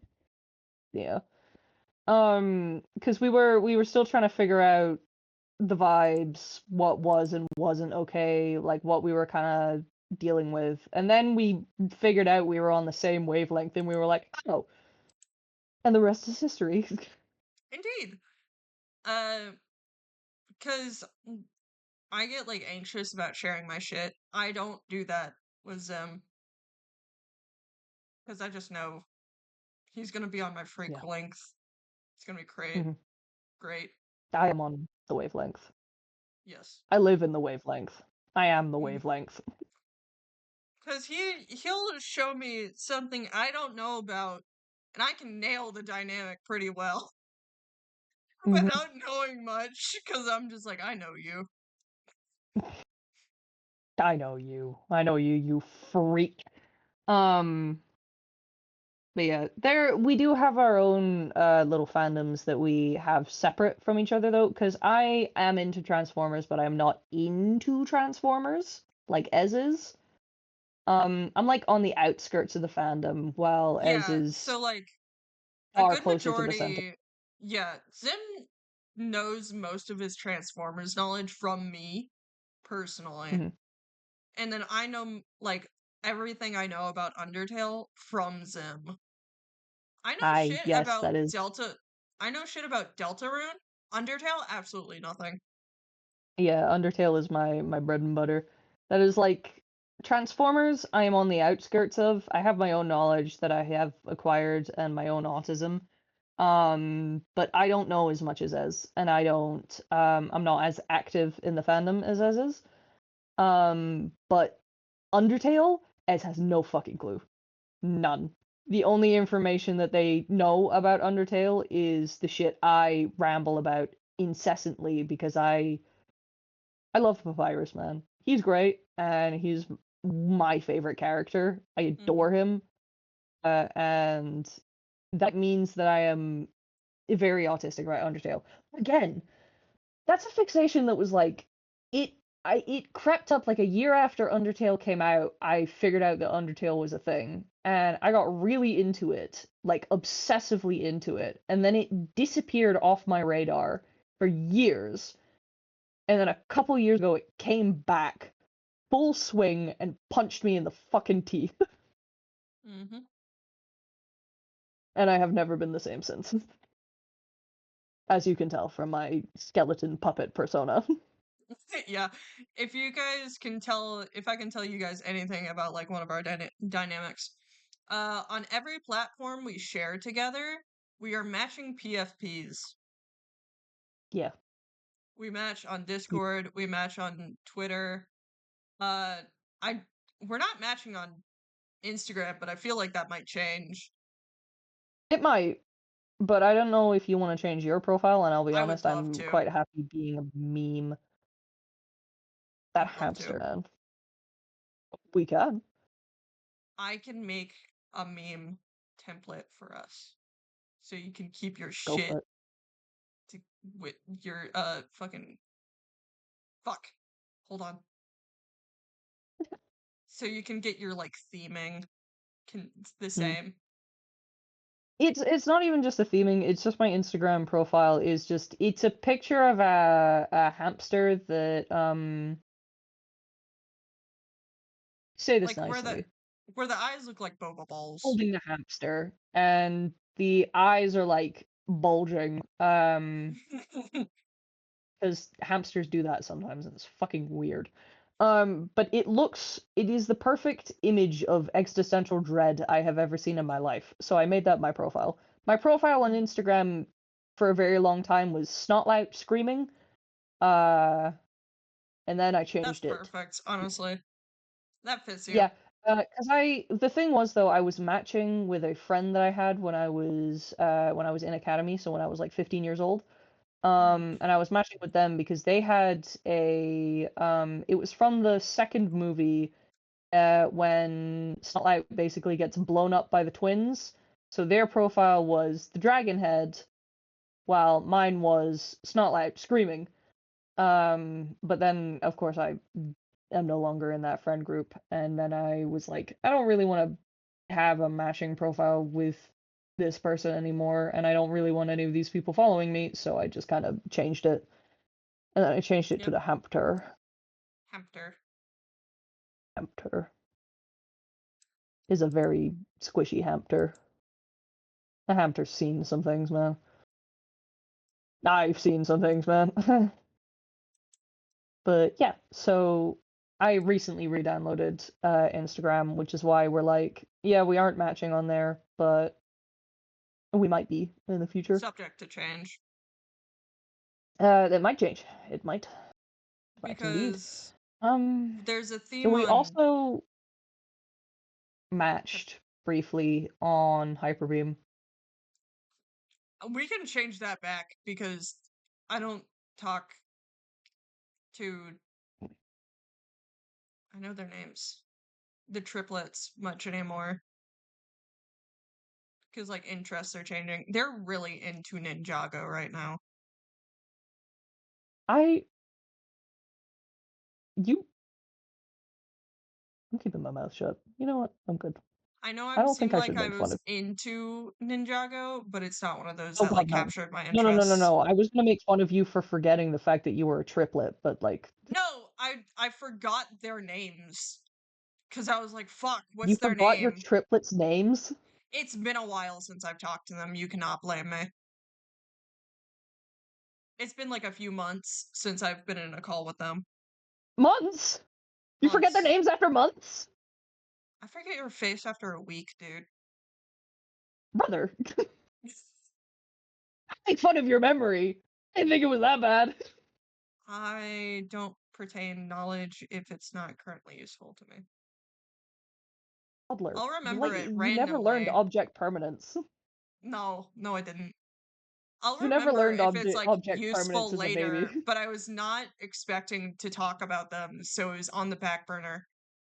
Shadow and Izzy. There we go. I have not I been know I in a call call you a with them. bumblebee brained bitch, but like I didn't think you'd Prove me right. There's a Again. reason I got the nickname. That is true. That is true. So, like, there's a reason, why. And I'm not really a person who is into Ninjago. Not that it's like a bad series, it's just like a bit too long. If it's like a Yes, really the long person who is into series. Transformers thinks that Ninjago is too long. No, it's like a consistent. It's one series that I'm is aware. super I'm long. aware. I'm aware. I know. Okay, cool. I know. Okay, cool. I'm aware. And it's got characterizations and treatments of characters that irritate me. Oh yeah. Oh fuck Uh, yeah. It's not a fandom that was sometimes made that for show me. can be yes, sometimes that show can be really good, other times that show is a dumpster fire, and that's putting it nicely. I was into Ninjago. I'm aware. I think Cole and Jay should smooch. And I think Nia I should agree. also smooch them. Yes. I think they should be polyamorous, but Polycules I also solve polycules. most problems. Yeah. But I think they should be poly in the sense that Nia and Cole get along great as bros, and they both love Jay because And Cole is a gay man in my brain, yeah, and I can't see him as anything Nia other than is gay. attracted to feminine men. Jay. Yes. She's not a lesbian or sapphic, but she is attracted to femininity in my brain. Yeah. She's not attracted to masculinity. She's attracted, regardless of gender, if someone is perceived as feminine, she is more attracted to them than someone who is perceived as masculine. Yes, that is my personal take on that. But anyway, Yeah. I was And into they Ninjago for a really long time. yeah, and those two get into a lot of fandoms together. Specifically Mm-hmm. fandoms that I can't like keep up with. Cause when I Yeah. get a hyper fixation, it sticks and I cannot stray from it very far. Mm-hmm. Because the main thing I will talk about is Transformers, because that is the hyperfixation, if not a special interest at this rate. Mm-hmm. And I can get into other things such as Camp Cretaceous, Chaos Theory. Those will get me. And there are other examples that I cannot think of right now. Fucking Five Nights at Freddy's, Jay Decker. That's technically not Transformers, but it's something adjacent to it. It's giant Uh, alien robots. Well, no, not yeah. alien robots. It's giant robots. And then I can get into Cuphead. I can get into Beastars vaguely. I'm not super into I like Beastars, Beastars. but I I like like hearing Beastars. about it. I think it's funny that you're the furry and I'm the one who's into Beastars.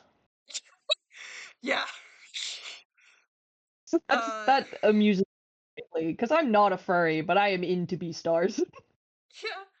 Oh, that reminds me. Some dude at work told me that his first ever anime was Beastars, and I was like, "Who Oh, did that to you?" who And he did was that to just you? like, That is "Oh yeah, a streamer I watch really like it." And I went, "Put that down. I can give throwing you you off the deep end. recommendations That if you is throwing you desire." off of the deep end. Oh no. I feel First like ever anime watched, Beastars. That's crazy. a 2-sentence horror story.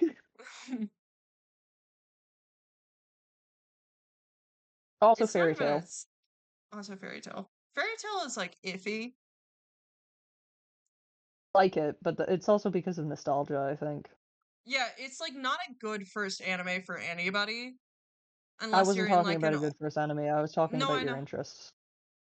Oh, I didn't know that part. But sorry.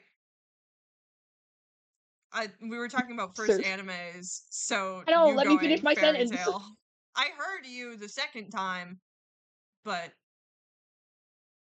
Fairy Yeah, Tail after I is had to like one of yell. those. Yeah, Fairy Tail is one of those where you don't want to start somebody off with it. It was one of my first. I think it was, in fact, my second anime ever. First one was Pokemon. I can't remember if Ouran High School or Fairy Tail was my first one. It was either Kiss Kiss Fall in Love or Fairy Tail. Where One did of them. I Aurora? might have started them both at the same time. I'm not gonna lie. Might have. But I got Fairy Tail recommended to me in middle school. I stumbled into So them. I yeah. didn't know anime was a thing, and then suddenly I stumbled into Fairy Tail and Ouran High School Host Club. Mhm. Great fucking animes to begin with. Right? Because like you On never want to YouTube too. start anybody on like one of those animes that have like a lot of fan service in it because that will just scare them off. I'm giving you a very prolonged eye contact. I know. I know.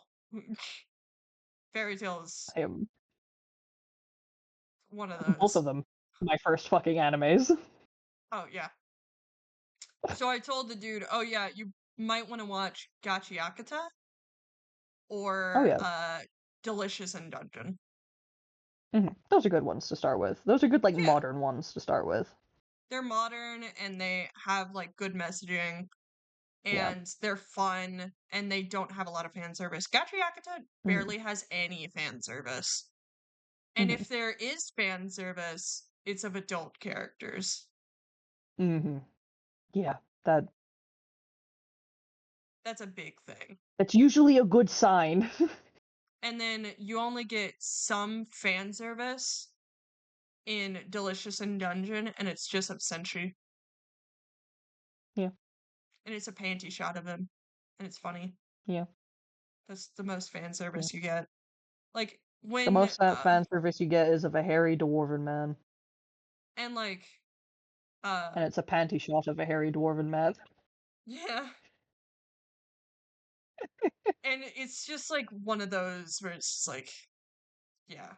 But me and Zim have a lot of interest together, and I'm fairly picky with what I watch. I'll give Mhm. everything a try, but like, eh. We Picky watched, motherfucker. yeah, we watched Hannibal. We Oh didn't yeah. get very far because we couldn't find anything that like had all of Yeah, that on it. we stopped Hannibal not because the interest died out at the time, but we couldn't find a website that had all the episodes that were like a good quality or actually had good audio. Because we found a website that had them on, but it was like super crunchy and it was like super pixelated. We could barely see what was going on. Hmm. And that was unfortunate because at the time we were really into that show. Now, even if I think if We we did found find it. a website that had high quality episodes, I don't know if we'd be able to pick that up again because it's such a story heavy show per episode. I feel like at least you would get confused. I remember the plot quite well, but also it's a lot, especially if we've got like a bunch of other shows that we're watching and Hmm. like not a lot of time. Hannibal was one of those shows that we would watch when we were calling like every day, Yeah, or that's it would when be we one of were those shows watching that we it. would where we would call like every day, and that's when we would watch it, and we'd spend like hours watching the episodes and then talking to each other and digesting it. Now we don't really have the time to do that. Yeah.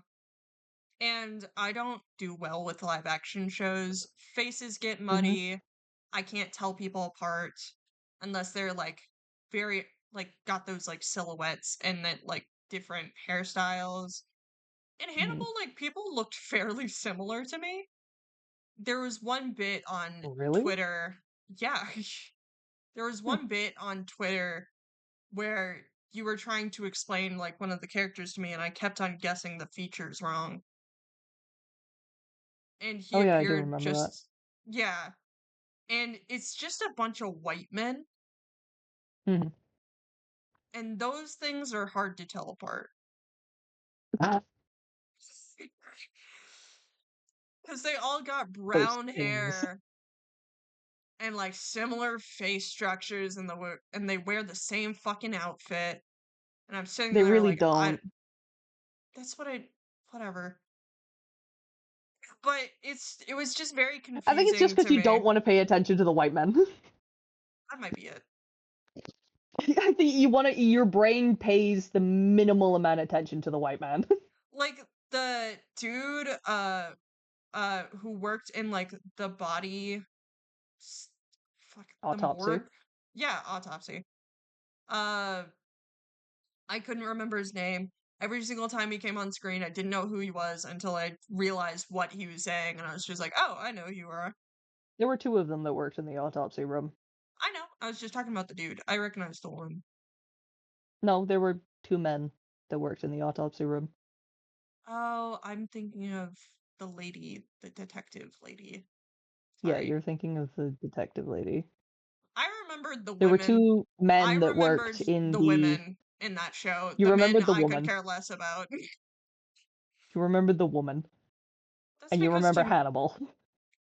And But that's just because Hannibal was always in suits and no one else was in a fucking suit. and I memorized Will because I was getting so used to his like pathetic face. Yeah, his big brown eyes. I don't even think he has That brown begs eyes. for His death. big eyes. I think they were His hazel. big depressed eyes that beg for death. Yeah. His curly hair. It was the curly he's hair dog. and like big eyes and like constantly looking stressed out and sad. Yeah, he's He was just dog. going through it every He's an single anxious episode. dog. Yeah. He's a very anxious dog core. Like- No, there were so the lady detective, there were two men that worked in the morgue, and they also not the morgue, the autopsy. Chief, I remembered. Jack Manifold. Jack. No. No. His last name was not Manifold. I know. I'm mixing up my Jacks. Jack. Crawford. I remember you can because say a name and I'll recognize it, but I won't remember it on my own. Yes. Remember because in my app, when I was doing stuff for college work, I had to create a customer and I called him Jack Crawford because that was the first name that popped into my brain. And then I was suddenly halfway through writing this report and I was like, Jack Crawford? Fuck, that's the guy from Hannibal. But yes. So, there were two guys that worked in autopsy, and they also worked in crime scene investigation. They did both. Both of them did both. Thought they were gay. Yeah. And they weren't gay. I genuinely thought they just had like a gay married couple that went around dissecting bodies and picking at crime scenes. I wouldn't be surprised. They picked the schizophrenic autistic man to be the lead detective, and then got surprised that he mentally broke. Yeah. Like, okay. And then we had Jack Crawford and his wife that we adored. Yeah, and they were so sad. Mm-hmm. They were tragic. They were very tragic. They are very tragic. We have a select few of the most tragic heterosexual people I have ever met. Mm-hmm. But we love them. But yeah, we tried to continue Hannibal, but we just couldn't find the episodes, and then we just kind of gave up. And we're like, okay, we'll just put this one on the shelf. We'll try again another time. Perspective of like how long the longest live action show I have ever watched was Merlin. I didn't know you watched Merlin. I did. I watched the entire thing. That's two people in my life that have watched Merlin. I know. And I have not. Alpine sent me pictures. Yeah. Actually, I was when They on a sent call you with pictures Alpine. Before they sent me pictures. Yeah, that's I was so upset about that. It's because it was from the show. It was I the know, main setting of the show, so it makes logical sense why I would get it first. I know, but it just made me laugh because I was just like, motherfucker, you send these photos of the castle and yourself to my best friend before you send them to me, your partner? Okay. Yeah. It made I jokingly sense, made a but it was stinger very about it. funny. It did make sense. It did make sense, but I did Actually, it enjoy probably didn't make jokingly. sense to you because you didn't know I watched the show. No, I as soon as they said, "Oh, but Ez watches the show," I was like, "Oh, didn't know that, but now I do." Because at first I was just like, "Why are you showing Ez?" And then they were like, "Oh, Ez watches the show," and then I was like, "Oh, that makes sense. I would like to see the castle." We can watch Merlin together. Oh, That is a commitment. that's fine. That is a commitment that I am It's one unsure of if I those am ready shows. for. It's like one of those episodic shows. Like it has I'm an aware, but overarching it story. is also a show that is set on mythology that I am very well aware of because I learned it mandatory in primary school. This isn't a mythos that you had to learn or Alpine had to learn, but it is one that I did have to learn. I'm currently learning it in my mythology class. Yes, And I'm very amused. Yep. I don't know how many old wounds watching Merlin will reopen. Just think of it like the FNAF movie. It's a FNAF movie, but from mythology. Yeah. Where it's just like, okay, Fair. these things are different. We know this. Just Yes. consider it a I don't different know. canon. The thing is, as well, though, I don't know if I'd watch it with you or if I'd watch it with Alpine because you both like it, and I both like, and I like watching shows with both of you for different reasons. So I am unsure. You gotta I have ask. to ask both of you. No, I literally just fucking said that. I'm gonna hit you. Remember, there is a delay. You said I don't care. I'm still gonna hit you. a moment after I said it. I'm still gonna hit you. Shut the fuck up. Leave me alone. No. Bitch! We've watched a lot of shows together, and we've watched a lot of movies together too. I have yet Sinners together. we did. My biggest goal in life, not even a goal, it's like an unattainable thing, is to get you to watch Star Wars. I will watch Star Wars with Something you. of Star Wars. I'm fully willing to do that. Yeah, but I gotta like convince you so that you say it as if it was your idea, and then I win. I've asked. I'm gonna. It's not how you play the game. No, It's how you play the game, Ez. It's okay. Cause we can What? watch the. I would like us to watch The Mandalorian together. We can watch the. Of course, you want to watch the Mandalorian together. He doesn't have a face. That's exactly why I said, of course, you want to watch the Mandalorian together. It's the one Star Wars show where none of them have any fucking faces. It's really easy.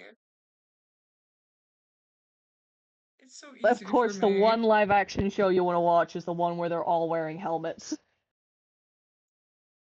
I feel like I would get very confused with Clone Wars. You know what, though? I don't actually think you would. One, it's animated, but two, they specifically do it so that all the clones are unique. So yeah, they have the same face, but they have different hairstyles, they have different tattoos, they have different armor. Their armor is very easy to tell apart from one another.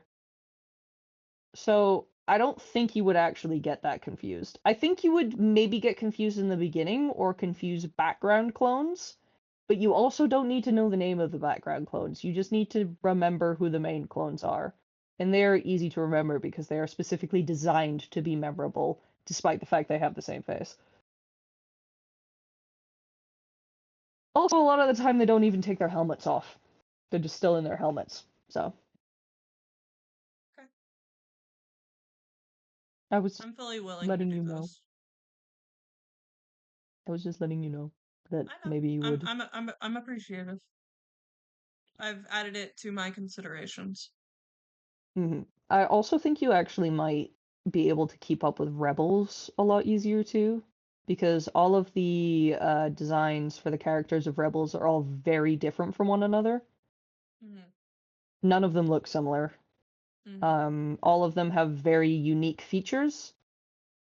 So I think you would also be able to keep up with that show pretty well. But that's a show that's like you've got to know quite a bit of the lore of Star Wars to actually understand what's going on in that show. You can give me a rundown. I suppose I could. There's a lot to run down if we watch Rebels, though. There's a lot of lore. I was gonna let you, Thousands. like... OBS. Huh? OBS. Oh no. We paused mid-action. OBS! Oh, no.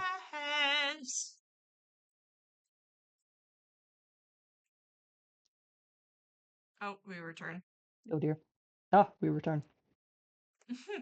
Which is very funny, because I'm just about to be like, hey, We gotta go. it's that time again. Ah, It's that time again, I'm sorry. it's that time again. It's that time Oh again. well. I have to go to class. It's that time again. It's that time again. It's that time again. It's my It's time that time again. again. It's that time again. Oh my god, it's that time again. Well, thank you, chat, and for the raid, and for whoever managed to stick around through all that yapping. Yeah, there was a few people that fell away, but that's okay. I didn't expect them That's to okay. stay. That's I not don't usually blame them how at all. raids go. Yeah, I honestly didn't expect many people to stay. So, thank you everyone who did stay. I hope you enjoyed.